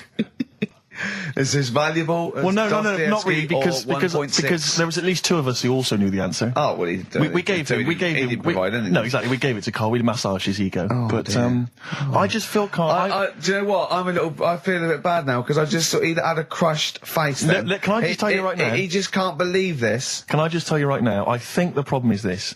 I think there's that precious 5th position that is not being filled at the moment, I think, consistently enough by a decent player, right? You've got a solid team. I'm thinking if you want to remain on the team, you are going to have to pull your finger out and find a 5th member that is going to provide, and I'll tell you where the weaknesses are. I can tell you right now, mate. The weaknesses are natural history and science. Something which Ricky Gervais is scoring on week in, week out on his team. There is a few... Now, if he was available for a transfer, we could be fine. But we've got to find someone to fill in that space. Otherwise, I'm either going to quit or you're going to have to step down. Because I don't think I can be on a team where there is these obvious deficiencies. There are visible deficiencies in the And, team. you know, the £10. That's £10. I'm not made of money. That's once a month. I've seen him depressed for 2 hours when he lost £20 at a casino after Don't bring 5 it back. hours Don't bring that back. Don't bring up that again. Yeah. That story. He doesn't like wasting money, Carl. You know that. What do you think? What's the solution? We've got to think proactively now. We've got to sort this out. See, there's always other things going on in my mind when I'm in that pub quiz. For me, it's just a little bit of fun. Sure. It's a night out. Do you know what I mean? Suzanne enjoys it. Yeah. Bit of a get-together. We have a chat beforehand. Yeah. We have a bit of fun. Yeah. But there was other things on my mind. What were you Carl, thinking? I can do that here. I don't have to lose a tenner. Wait, what were you thinking during the quiz then when the questions were coming out? What were you thinking of? Well, what it was, right, just before the quiz started, I had to go to the toilet, right? Because the rule is, right, people who don't go to it, once it starts, phones off, yeah, no you more can't leave toilet. the room, They yeah. take it dead serious, don't they, right? Yeah. So I went to the toilet. Now, I'm not being out of order here, it just got me thinking, right? I went to the toilet. The gay fella in there, right? There was a gay fella in there. Gay fella in the toilet. Now, How could you tell? How did you know? just typical, you know, everything about it, right? Everything about it, right, yeah. Oh. What, Just large imagine- handlebar moustache, leather cap. Butt plugs, amyl nitrate. Could I just say that these views do not reflect the views of the management of XFM or me and Steve? Or Go on, most Carl. of the people in this country. Go on, Carl. What's your problem? Yeah, but this is what I'm worried about, really. But this is why I only got Danny Minogue right, right? Because this was floating around my mind. Went She's to a the big toilet. gay icon, Now, isn't she? going to the toilet, they have like men's cubicle and they have women's cubicle. Yeah. Now, without sounding out of order, is it wrong for me to think gay men should have their own little cubicle? Call in. They should have their own... Well, not cubicle, you mean an actual toilet, I suppose. When I was at the urinal, Yeah. normally, you know, there's a fella there and then you go, all right. And there's no pressure. But I couldn't go. I was thinking, should I wait? If I go into the toilet, it'll look obvious. Yeah. I had loads of pressure and But this was what were you going on. worried about? I'm so sorry. What were I'm you so concerned sorry, about? Viewers. I'm so Well, sorry. it's like, right, listen, when I was a kid, right, and it's all right for you to go into women's toilets when you're a kid, it's like, oh, it's a bit cute, Yeah. right, as long as you're not, like, over 15 or something, right? Right. But when I was a kid, I went into a toilet, and women, when they use their little cubicles, they don't shut the door. Some of them just sit down on the toilet, Yeah. right, and you see everything. And, no, seriously, that's probably one of the first times I saw, like, a woman. Yeah. That, right, and my Auntie Nora when she was staying over. What happened with your Auntie Nora? She was She's into wearing caftans. Into wearing what? You know, caftans. Oh, yeah. What are caftans? Big, bellowy sort of dresses. Right.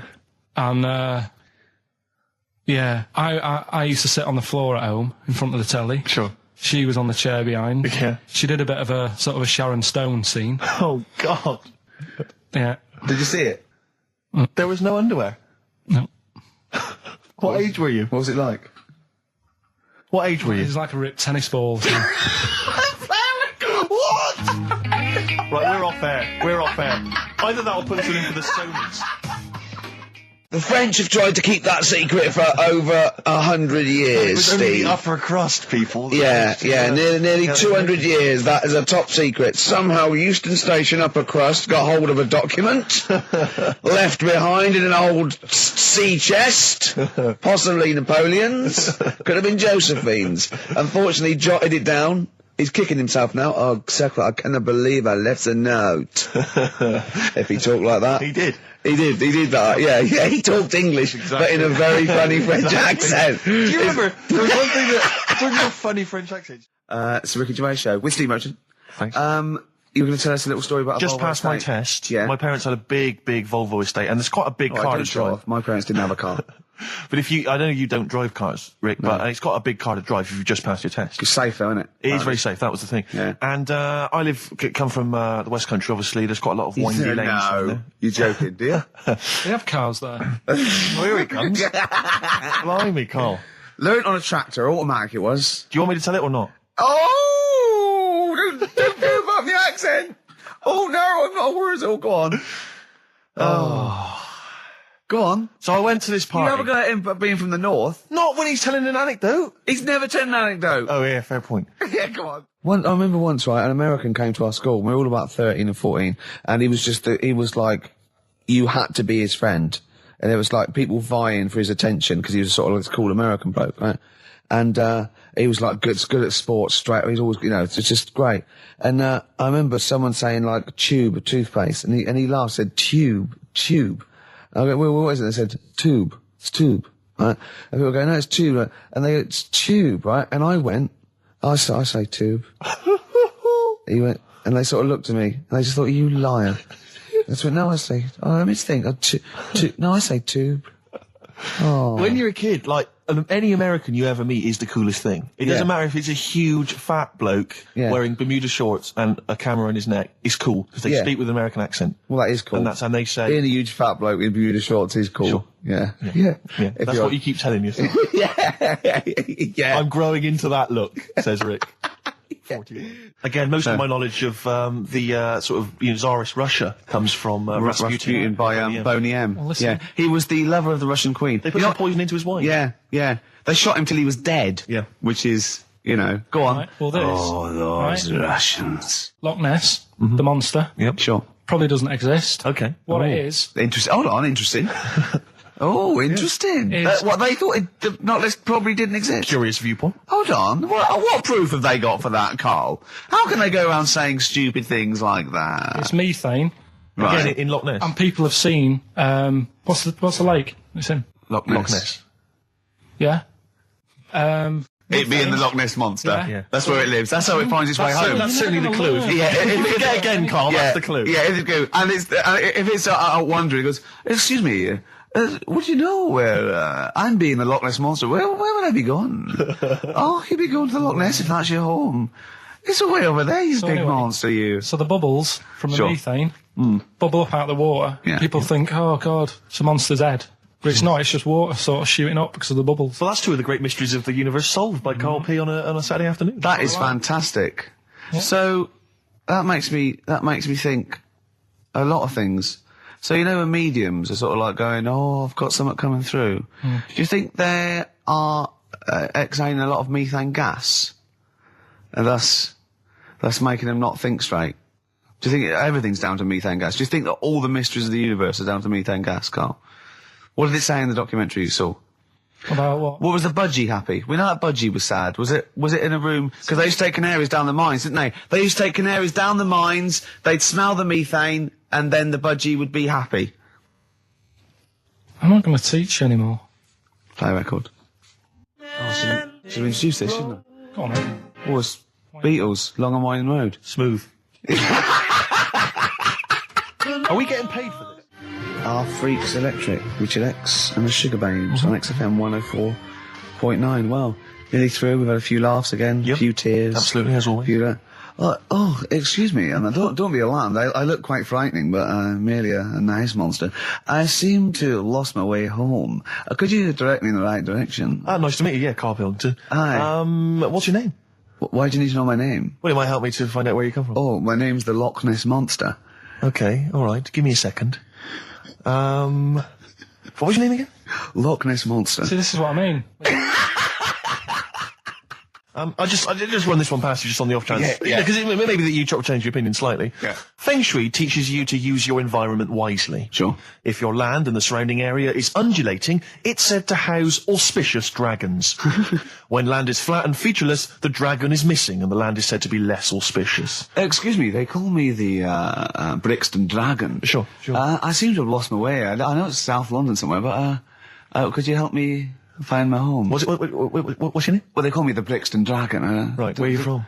I see what you mean. I see what you mean, aye. Oh, okay, man. So does that make you query it at all, the dragon? I'm not into it that much. Right, I'm sure. just saying that if you have your head at one end of the bed rather than the other, it might make a difference to your night's sleep. Listen, we were talking earlier about the fact that Bruce Lee, and it's a well-known fact, Yeah. he faked his own death so he could continue his undercover police work, as opposed to being... Because no one would, he doesn't look different to anyone else. I was talking to someone as well recently who utterly convinced, and you get this quite a lot, don't you, especially Americans, that Elvis Presley's still alive. Yeah. And I think, wasn't there some statistic, like more people believed Elvis was alive than believed evolution? Was that right? Yes. Something like that? No.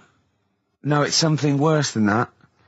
It could be something... It was something like that. It's something like, I don't know, it's something like 42% of Americans believe that Elvis Presley has faked his own death and is still alive, right? Yeah. And there's this whole book that's been written about it, because, Karl, you might be interested in this. I know you're always fascinated by things that have been written down and therefore a gospel. Yeah. And that you don't have to revise yourself. You just learn off Ian Wright. Yeah. But apparently, the reason that Elvis is still alive, is that there's a number of sort of pieces of evidence. One is that none of his family could agree which colour pyjamas he was wearing when he died. That's evidence, apparently. Apparently, he was an honorary member of the FBI. Well, apparently his signature appears on FBI documents well into the 80s, long after he should have died. Apparently no one can agree. There was sums of money a lot of fat people in dungarees have seen him. Yeah. There's a number of sums of money which apparently only he could have given authority to have transferred to other bank accounts. They've moved. Yeah. So this is all evidence that Elvis is still alive. And a lot of people, I was talking to this guy and he was saying, well, of course, the thing is, the pressures of fame were too much for him. That he faked his own death so that he no longer had to be this huge icon. He could live an ordinary life. And my query has always been this. If Elvis faked his own death, do you think the method he'd have chosen is to have shat himself to death whilst on the toilet? Yeah. Yeah, but because he picked that, nobody will doubt it. Right. So Elvis went to the FBI. Yeah. What do you make of it? Well, exactly. So what we're saying, Karl, is that there was lots of methods open to him. You know what I mean? It's all like, he didn't go to his secret reason and go, oh, I'm fed up. I want to fake my own death. You know what I mean? And they go, yeah. What methods have you got? I like to be found, shit myself down the toilet. You like to do what? I want to be a big fat mother on the toilet, just shitting myself to death. Right, on my ankles. Elvis is a good idea. I'm just wondering if there's maybe something a little bit more glamorous for your favourite death. I mean, you could take a bullet for the president. Huh. What? Shit all over him? Just shit? No, we know crap at all. No, you just take a bullet for him, or you could. There has to be shit involved. Why has there got to be? There has to be shit involved. Why has there got to be crap? I want this way. Make it happen. Yeah, it's probably Karl, head in hand. Look. Yeah, he's worried about the things we say. Yeah. Jeez. We haven't offended 1.2 billion people. Yeah, a fifth of the planet. So, Karl, what do you make of it then? Are you convinced Elvis is still alive? Am I getting him mixed up with someone else? Because all Elvises look alike. Because... that is true. A lot of Elvises do look alike. That's safe. On his gravestone, didn't they get his name wrong? Or is that his brother? Who's his brother? Aaron. That's his middle name. Yeah. You're not an Elvis kind of expert, are you? Hold on, wasn't Elvis one of a twin that died? That died, and I'm sure they got his name wrong on a grave or something. I don't know. But that's consequently that's proof he's still alive. No, I've had the thing with the still alive thing.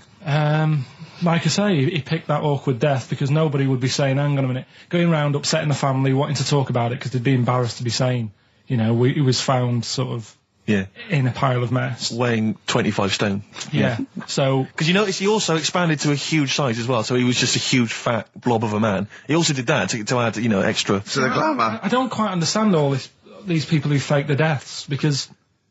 Well, a lot of them don't. A lot of them don't, Carl. This is what, in a roundabout way, we're saying.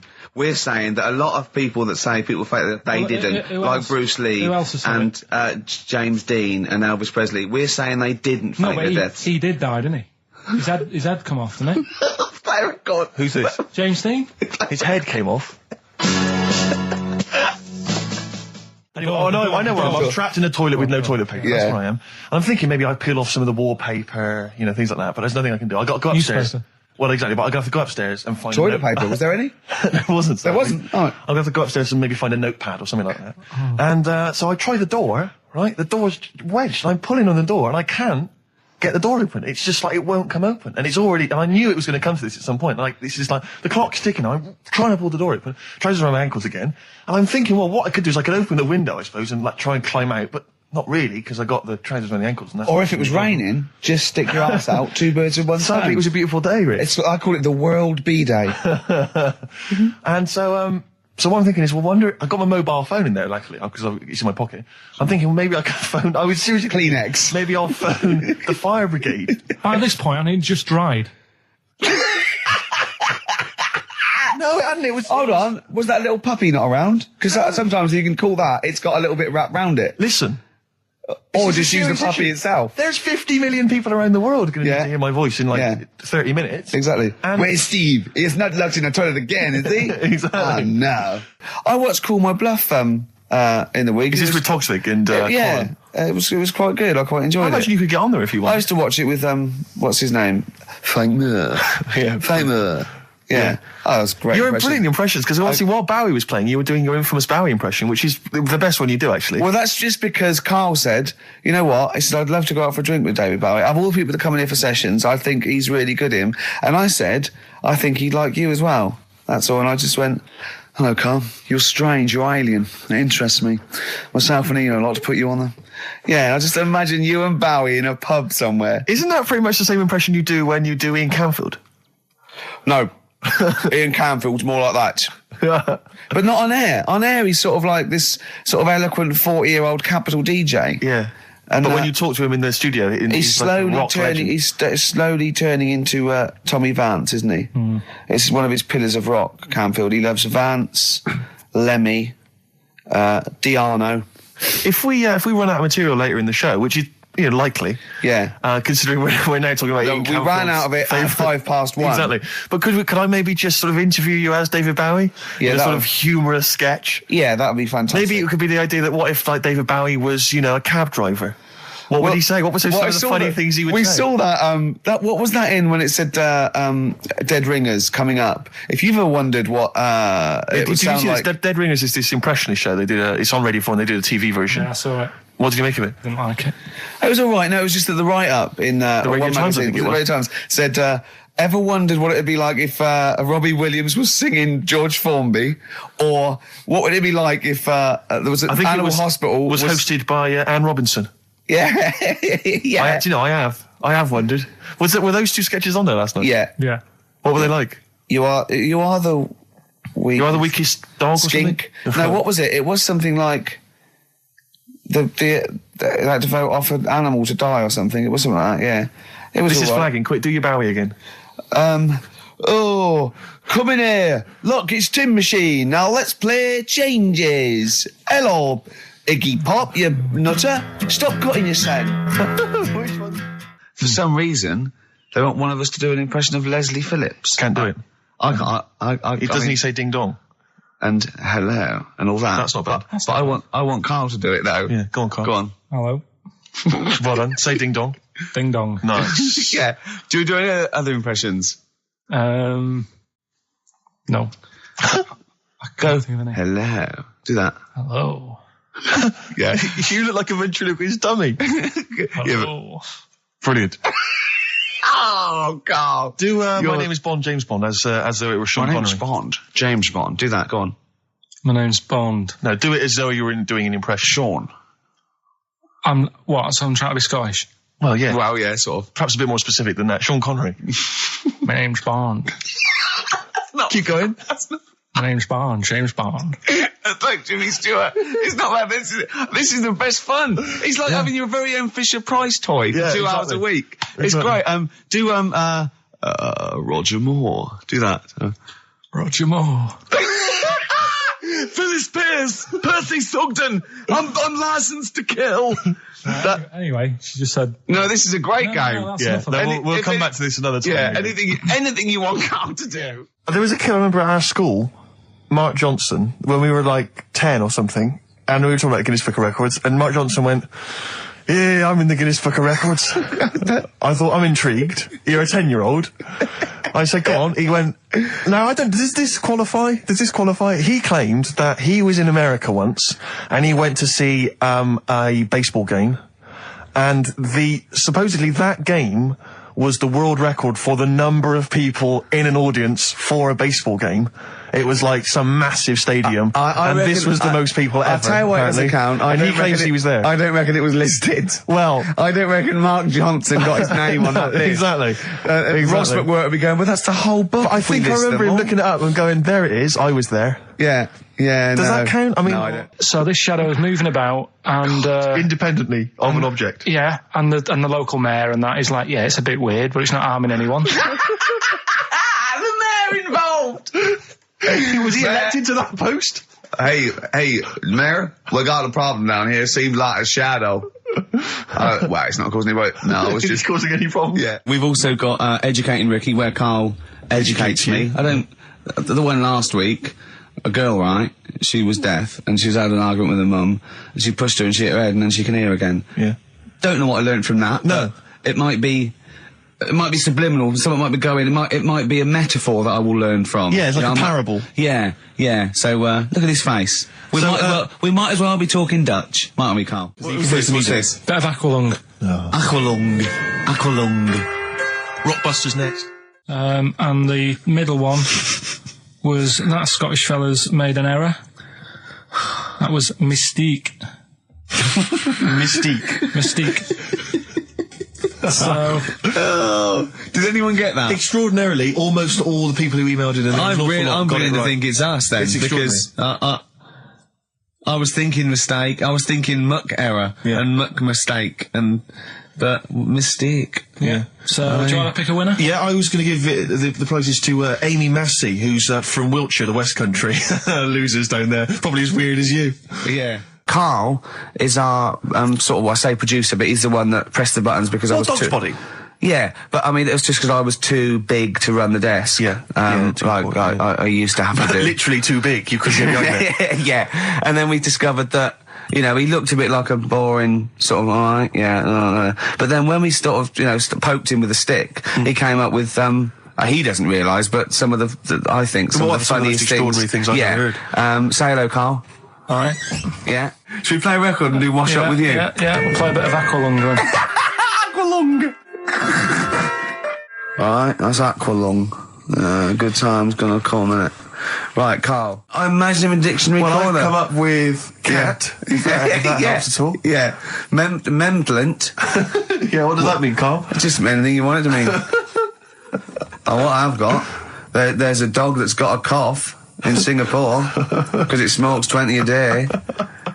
Right, what was it? It was, why don't they just get a diary or some paper or something to write on?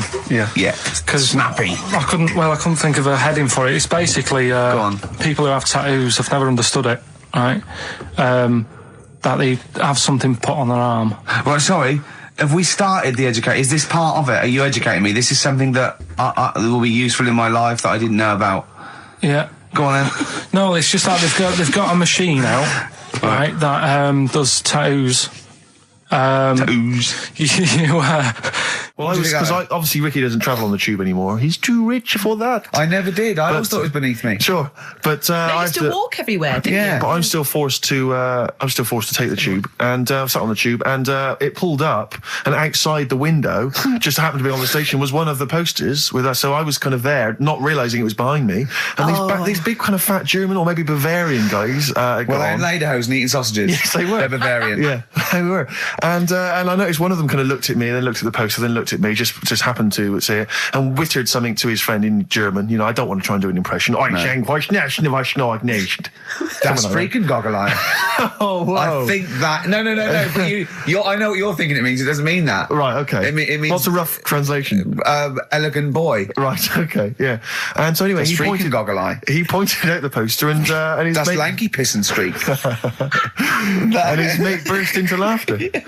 And then we pulled Well, they've up. got a great sense of humour, the Germans. Well, That's indeed. the thing. But we rumbled onto the next. We rumbled onto the next station, and the poster was in exactly the same place. And this time they tapped the shoulder of someone else on the train and pointed me out, and that person also laughed. An Italian? An Italian What it bloke, was. yeah. There was a French. Was there a bloke with a beret and a little moustache on the other side? Yeah. Was yeah. the United? Did you get on the United Nations Express? Just to, imagine that. Yeah, it was faintly See the though. freak. Look at his freaky goggle eye. Right, whereas I love the fact that before you were at least pretending to be speaking German. Now this is an Italian with an accent. It's just a guy speaking perfectly good English. So You've not even disguised the insult there. Oh dear. Oh, that'd be lovely. Try and insult me in other cod You languages. could bring Europe together if they just instead of Esperanto, that there was just one common language. The language I'll of tell you what freaky would bring goggle I'll eye. tell you what would bring the Europe together is you maybe representing England on the Eurovision Song Contest That would be great. with a wouldn't it? self-penned tune. Should I do that? That would be magnificent. It's got to be worth thinking What about about. just about everyone being the same? Yeah, like just about the people Euro being and that? equal. Everyone, not everyone. and also mentioning the euro. Yeah. Yeah, just doing that. I like all different. I like all different cheeses. Oh, je t'aime la musique pop. Yeah. La baby belle. Et le cheddar. I mean, I'm not fluent I am French. Le Grand Fromage. Yeah. Oh, it'd be lovely, wouldn't it? And they'll all be there, all in their different. Well, different every line could uniforms. be maybe in a different language. Yeah, and what would I wear? I'd wear sort of like a kilt. You'd wear a kilt, but you'd also have on your head one of those kind of big, what are they called? Those big furry hats that beefeaters or whatever wear. Or Yeah, one of them. Is it Yeah. kind of a busby or something? A busby. yeah. Wear one of those, or maybe a kind of policeman's helmet, That'd a be Bobby's good. helmet with the kilt. Yeah, You'd have the clogs. I'd wear the policeman's helmet under the kilt, so they just thought I was really enjoying the show. Yeah. Good idea. Hey? Excellent. I think we talked for about 3 minutes without having to mention some kind of genitalia. We should celebrate by playing one of my tunes of the year. Really? What one is it? U2 Electrical Storm. I know you're a big fan. I know you're a good big fan. choice. Well done. Cheers. Anyway, I didn't get around to getting drinks. I can't believe it. Can't believe it. round to getting the Right, so I said, right, I'll pay for the cab. Right? Oh, what a lovely Christmas gift that is. Yeah, So, £2.50. I paid, no, it was like in £3 Manchester there, it is. £3 back. So £6 you spent on him? Well, no, I spent more. See, that's what he said. He said, get the Bolton and back, can't you, for that? He said, oh, you spent on me £6 for my birthday. I said, no, I haven't, because I gave the taxi driver a tip. I'm a little bit worried about his attitude as well. Because even if, I mean, that is a stingy present, but you don't say. Well, let's be honest, that's the worst Christmas gift ever, because, I mean, you're pretty bad, like we discussed in the past, but at least you spend a bit of money. Yeah. It's just thoughtless. Yeah. This is nothing. I You know. haven't given him any time. I mean, I would... And I knew my demographic. They loved it, my yeah, family. yeah, the they couldn't scratch believe card. their luck. You know. Well, a tenner. You spent a tenner on him. Well, the cab fare was £6. But the thing is, it's not. I don't think he's saying that. I think it's the fact that this is like, you know, frittering away and it's kind of he would thoughtless, isn't have it? loved to. I'm sure he would have been appreciative of a lovely £10 gift that you cared about and bought. A book he probably likes, Fly Fishing, doesn't he, by J.R. Hartley. If you'd have bought that, he'd have gone, that's what I was looking for. Or what I was looking for, Carl. Bloody hell, Carl, you little bald twat. That's just what I wanted. So, all right. So just calm down. So what have you got planned for Christmas? Is this what... I mean, are you doing the same approach with Carl, Suzanne? excellent. You've paid me milk bill for this week. That were nice. I'm spent this year. So have you planned anything for Suzanne, or are you just... Yeah, gonna- I'm taking her out Christmas Day for something to eat. So, do we need them? Do we need them? And Yeah. you should explain, do we need them, for those that don't like the show. Well, it's sort of education about animals and stuff, and if we need them. So, like, David Attenborough once said, you can get rid of people off the earth and it would carry on, there's no problems. But, you know, get rid of a monkey and you could have problems on your hands. So Is that a direct quote from Attenborough's current autobiography? Something like that. I think so, yeah. So what I've done today, right? He all starts everything with, right, so then. Yeah, exactly. Yeah. So, And he always ends things, you got yourself all sorts of problems. Yeah. So that's that. That's done. That's coming up. Enjoy that. Enjoy that. I think I can just sum up the station, can't I, Steve? With that just last I comment. think you're probably right. I just came in. I just went to the toilet there, and it's a disabled toilet that's close to it. So you know, you go there. I had a wee. I thought, oh, the thing doesn't work. Didn't flush. I came back and said, oh, the toilet doesn't work. Doesn't flush. And Carl went, no, you just stick your hand down and pull that wire up at the. Think of that. Put your hand in the water. I mean, just in the cistern water. When David Bowie interviewed Zoe, his toilet's not flush. He goes, all right, babe, just stick your hand down, pop the shit down the U-bend, and just wipe your hands on your pants. Thanks very much. I mean, sums up this station, doesn't it? Absolutely. Next week, we've had loads of suggestions, Carl, for your best bits. It's basically all your best bits. Me and Steve are largely irrelevant in the voting. Yeah. So, you can compile your best bits next week, and they'll be loving it. We had a request for the little Chinese fellow in his pants, a horse in the house, cutting your hair on the railway station. If you haven't heard those stories, what does that mean? The little Chinaman in your pants, you've got to be tuning in next week to find out what that is. The only thing is, the old horse in the house was in the last best of. Was it? Yeah. Well, that doesn't stop. What's his name? If you're one of those people that want to see these clips again, tune in. Yeah, Is it well, on over Christmas? It'll be alright on the night 84. Yeah. Someone kill me. I think I'm going to live forever. It's like we said before, who goes to the recording of one of those? There's people in the audience. Yeah. I don't even know why she even gave you that interview. When you start off with, trying to find out if I need you, but what did you tell her to get her to talk to you? Just said I'm doing some research on stuff. Did she think you were a schoolboy or something? No, she just said, oh, all right. She said, you know, how long will it go on? I said, not long, just like 5 minutes, have a quick chat. And she loved it, didn't she? She sounded happy to take part in that. So the fact I love the fact that you've got an expert and you suggest that she's going to be having sex with Noah. He's a good fella, so you're happy. She goes, yeah. I took Suzanne out for a walk, right? Yeah. Went round Covent Garden. Right. Past the place where it was on. The stage door was open, you snuck in. Well, I said Madness are all right. And because when you think about it, Madness songs are quite sort of musical anyway, aren't they? So you can't... They're quite musical. Do you know what I mean? They sort He of... means they're like a musical, like a musical. Knees Up Mother Brown. I thought it was all right, enjoyed it. Blur the musical would be good, wouldn't it? Blur the musical would be excellent. Yeah, little Cockney so Sparrow. what, you bought tickets there and then and just went in? No. They're not selling, are they? It was fairly quiet because we only paid the lower price and we got upgraded for free. Nice. So You enjoyed it though, did you? I'd loved it. And would anyone like to come on stage with us? Yeah. The little bald fella. Yeah, go on, I'll give it a go. And what home are you from? Where are you? What are you doing tomorrow? Well, I'm going. No, you're coming here tomorrow. Come here tomorrow. Is he not doing well? That's a disappointment. I don't know. I mean, it was New Year's Day, so maybe that's why it was quiet. Carl, what have you got lined up for us as the producer? Right, well, Rockbusters. Been off this week again. Has he? Yeah. Another week off? Another week off, yeah. Yeah. No, I didn't have a full week off. I had 3 days off because I was working all over Christmas. Yeah. And still didn't stop working, preparing stuff. You've got a nice load of prizes there that I've sorted out. I had to come in especially to sort that out. Yeah. Rockbusters. Did you rifle through the drawers at Capital Gold instead of down here? Yeah. Rockbusters, we're still doing that. Yeah, you're bigging it up. Yeah, he's bigging it up. Yeah, still doing that. We've got that. We talked a lot about hairy kids.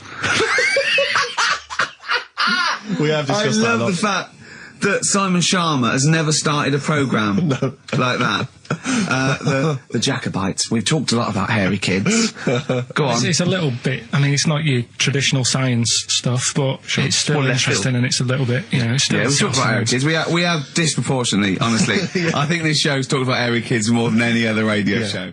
He said talking about Time Out. I said something about in Time Out, and he went, yeah, do you read that? I went, yeah, I read it. I get it every week. Yeah.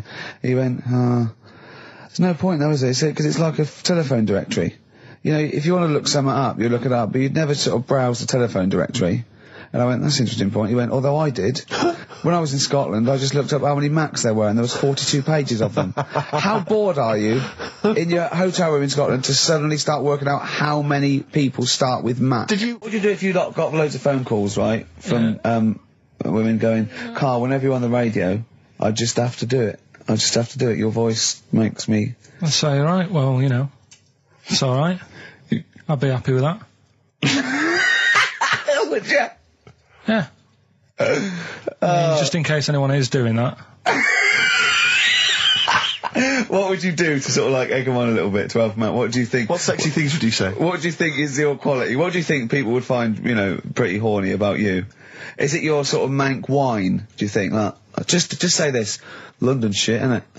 I think say that, but, you know, London, it's not that good, is it? Like I think you've done it there. So that's say something quite sort of sexy though. Say something like, you know, well, I love to love you.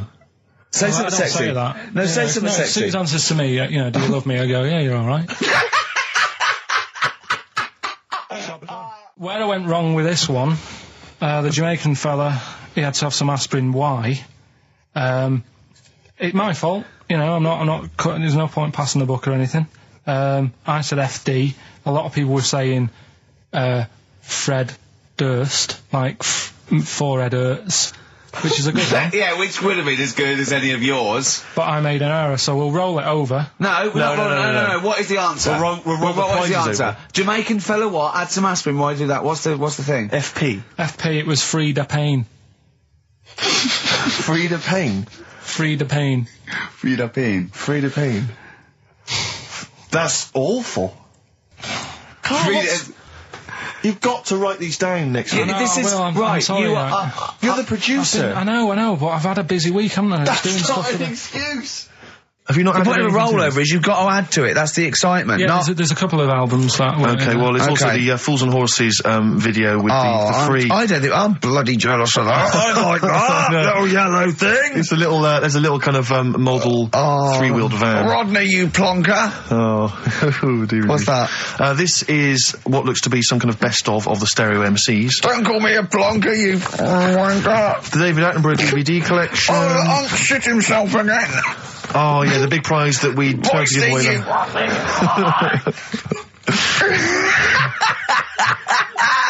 Best chill out album.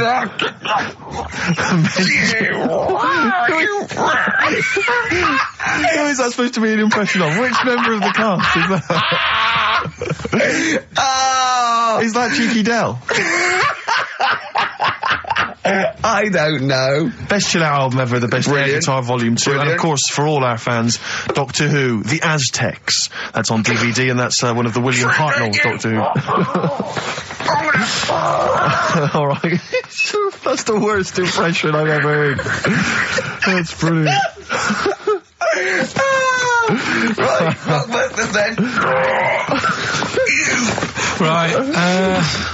Three cryptic stuff. Oh, come on. Right. Rodney, Three. I can't do it. No, come on! So I'll give you a little taster. We were having a pizza in a pizza establishment. When was it? Wednesday or Thursday? Yeah.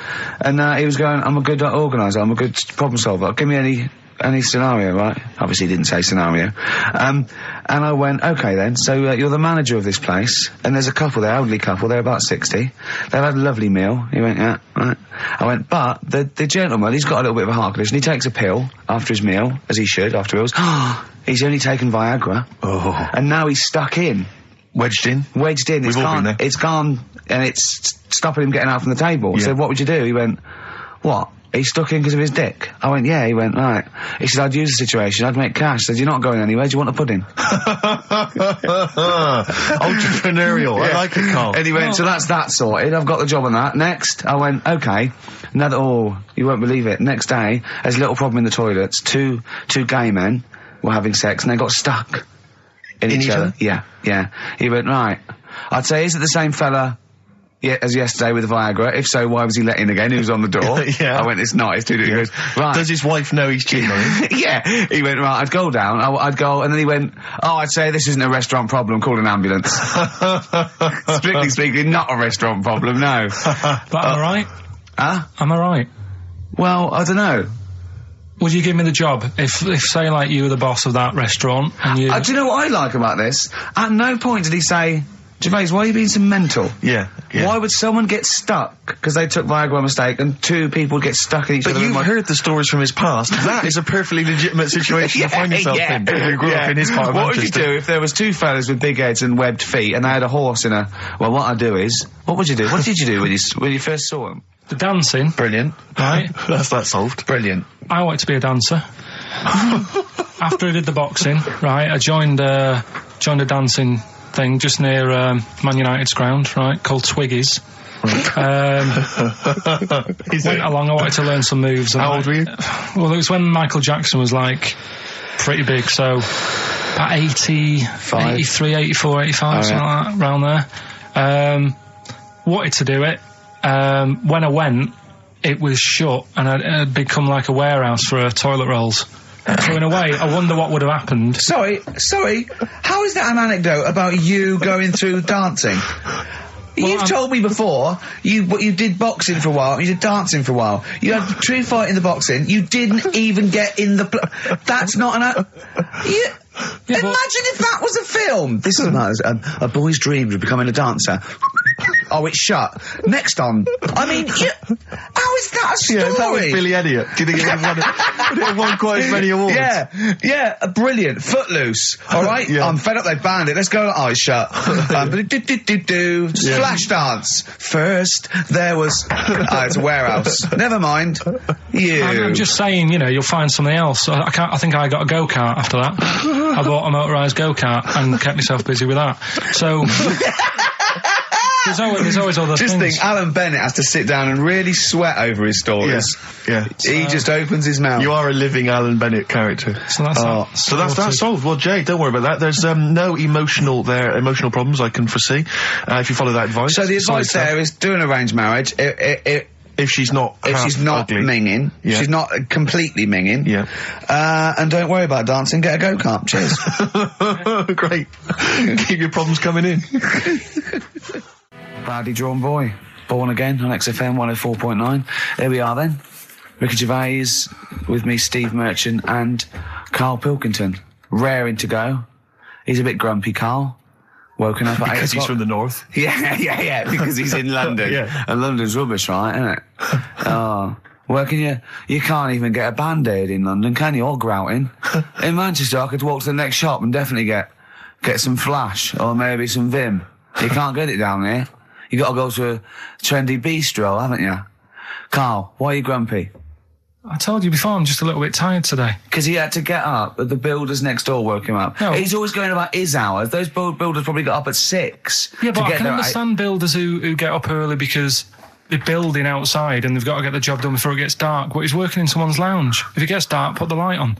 It's not a problem. So why is he starting work at like 7 o'clock in the morning? Well, because the builders get paid by the day. And if you get a builder there and go, I'll just do 11 till 3, he's not going to go, I'll tell you what, love, just give me 40 quid. I didn't do a whole day. It's a day's work, isn't it? So you want to get the most out of them, don't you?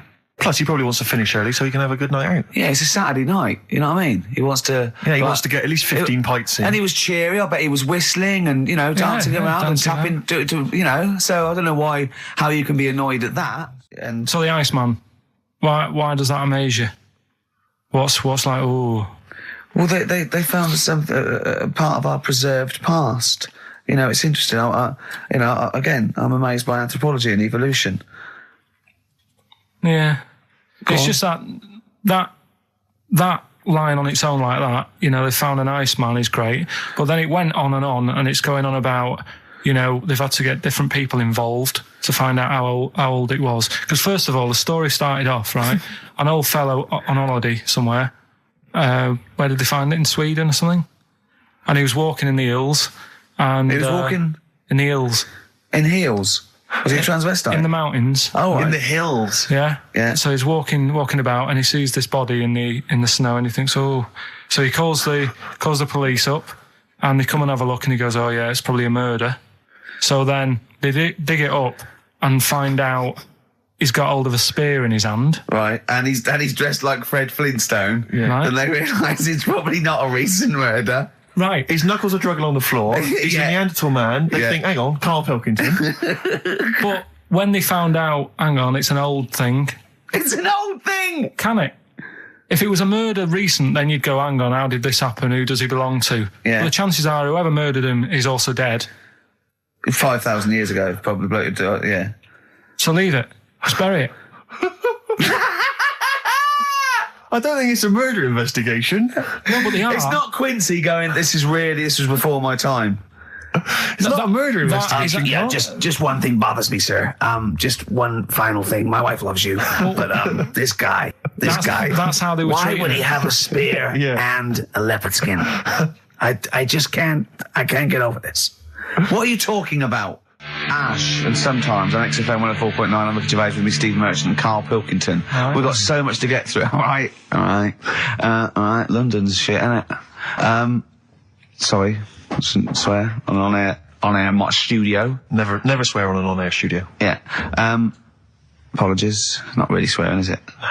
I'll tell you what swearing is. Graduate. You're going to play that again and give a winner. Give a winner. Well, let's hear it. So it's Karl Pilkington featuring in The Graduate. No, there's this lad who called Mark, right, who I used to go to school with, who used to call me that. And his mum, right, was like obsessed with cleaning. And I was never allowed in their flat. He makes the place look untidy. So she used to, I don't know if it was just me or all his mates, but I used to turn up and she goes, "Yeah, he is in, but you know what you've got to do?" And I used to have to go round the side of his flat, and he had a computer, right, which I used to play. I didn't have one at that point, but he had one. And I used to have to go round the side of the flat and stand at his bedroom window with his window open, and I'd be sort of leaning in playing the game. You are joking. I'm not, his mum. You had the weirdest upbringing I've ever heard. The things you were willing to do. It's the strangest. What is this town like? No, stop going. Was there always music? Right? There's the horse in the house there. Oh, look at these two kids with big heads and webbed feet. All right, Ronnie. All right, Reggie. What was it like? She was obsessed. It's like you've grown up in a cartoon made for children. Yeah. No, his mum was really obsessed with cleaning. Can I play it through his window? I used to. Mrs. Ramsbottom, can I play it through Mark's window? Aye, you know what you have to do. She used to be up till about 3 in the morning. Pilkington again. Have you washed your hands? What, up till 3 in the morning? She Washing? used to be up doing the tiles in the kitchen. Washing until 3 in the morning? It's at 3 in the morning. And for ages and ages, that saying that out on the tiles, I used to think that came from, like, his mum. Because she was out, like, cleaning them late. So, till I was about 13, I thought that saying, out late on the tiles, was... And now you're not confused by anything. XFM 104.9, what do you want to know? Funny thing happened to me on the way here. Okay. Actually, it was about Wednesday or Thursday. I was walking along Charing Cross Road. I was on my way here, actually, to meet Karl for a drink. And this little fella came up to me. I think it was an overseas student. He's sort of like a student type, but he had an accent. And he came up to me and went, "Excuse me, are you one from the office?" And I went, yeah. He went, "Would you sign a script book of the office for me?" I went, "Yeah, by all means, yeah." He went, "Can you come to the bookshop?" And I went, what, you haven't got it on you? He went, "No, but if you come, I will buy one for you to sign." And I went, "I can't really." He went, "Were you going to pass one?"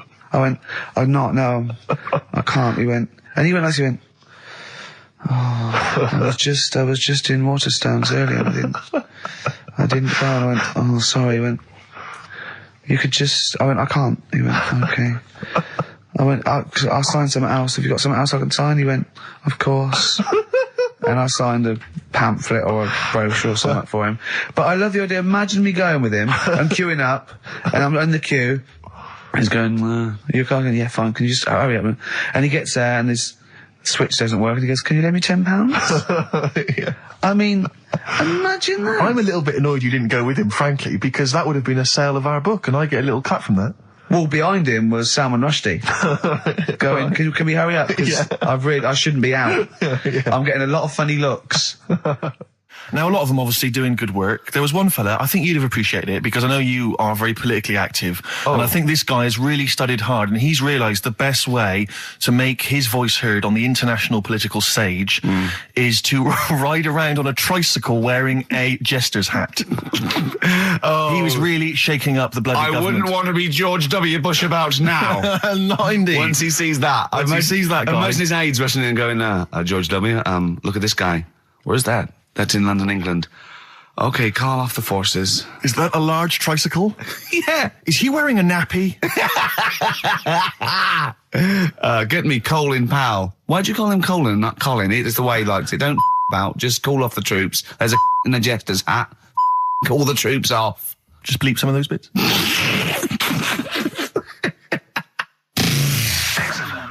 I remember when I was growing up in Manchester. No, you can't. So it's funny to me. I tell you, XFM 2.9. I said no. I saw a weird thing. I saw where in Leicester Square I was coming through China. I saw a hairy Chinese kid. No, I don't. It was weird because they're not usually hairy, are they? Did I tell you about me Auntie Flora? Is that supposed to be Manchester? Did I buy as like? Did I tell thee about me Auntie Flora who shat herself for 3 hours once? Did I tell you? I don't. There was a woman born Carl, once. you have to phone us. We've got nothing. Oh God, he's so annoying. Little twat. Flaming Lips on XFM 104.9. Well, we got through it without Carl. I think so, yeah, I've enjoyed myself. Didn't mention him much, did we? No, I don't think so. I don't think we need him. I always quite enjoy it when he's absent, actually. I know, because we can have a nice chat as opposed to him just going, remember when I had Chinese hair and they were old woman eating her own legs It's and my just dad put a Forrest Gump in a wheelie bin. Yeah. Claire brings a certain kind of level of class to it, dare I say that, you know. She's inept in her own way. In her own way, yeah. I mean, there's no one. Oh, no, there's no one any good working. No, I mean, no, I don't want to give you that. There's no like proper. The only proper DJ is probably Camfield.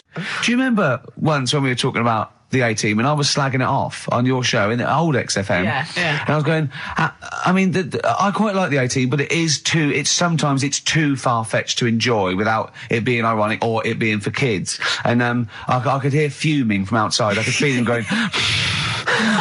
He didn't know who to call. He wanted to call Vance or someone or Lemmy. He didn't know. Right? And then I said, and if you can't find the A-Team, they outwit the might of the FBI every single week. But an old woman who's having trouble with her landlord can find them. Yeah. And the door burst open, and Campy went, "That is because Hannibal sometimes disguises himself as an elderly Chinaman." And that was his explanation for the whole series. Yeah. Oh, that was for Camfield. That's lovely. That's for his 12th birthday, which is coming up very 13. soon. Oh, he's 13. Yeah. Teenager, Oh, he's gonna rock, Steve. Indeed. Kid. Oh, you'll have the Scottish widow coming round. Oh dear. What's her name, by the way? I heard you talking about that. That's Amanda Lamb. Amanda Lamb, who's in the Place in the Sun programme. Is she actually a widow? Is she a Scottish widow? Hoots, man, my husband's dead. Do you want any money and a bit of my clam? Brilliant. All right. That's the sort of quality you've missed out on today. Well, anyway, you're going to be back next week. We need you back next week. Yeah. Yep. Well, how do you know? Also, how did you know you were going to be ill today? Because you phoned and arranged this yesterday. Convenient. And I spoke to you yesterday and you didn't sound very ill. I felt ropey yesterday afternoon. You've got a bit of a bunged up nose. Even though I have a bit of a bunged up Even though I was nose. ill, I still sorted it out. Yeah? I'm a little bit sweaty. Even though I was Carl, ill, sorting it out does not mean you phone up Sturgis and send her down. That's not sorting it out. That's making things worse. Have you learnt nothing? Thanks, Claire. If you're not part of the solution, you're part of the problem. Mate. Yeah. My leg's a little bit achy. Oh, wearing wet jeans. Oh, I put wet jeans on again. My lasagna it was frozen. Think of that. A well-known phrase from the show, and it's hairy Chinese kid. Yeah. Where would you There hear is no that other radio show in the life? world. This is Go on. If you've just tuned in, I mean, what are you thinking? Think if you've just tuned in, you're going well-known phrase from Shaw, airy Chinese kid. Oh, yeah, classic. They'll be playing that in charades this Christmas. You bang out of order, first of all. Okay. Do you have a good night when you're with us? I tell you what, I wish I'd lost a tenner every time I've come down. That would have improved it. You point out there about the football analogy. Mm-hmm. Alex Ferguson, when did he score a goal?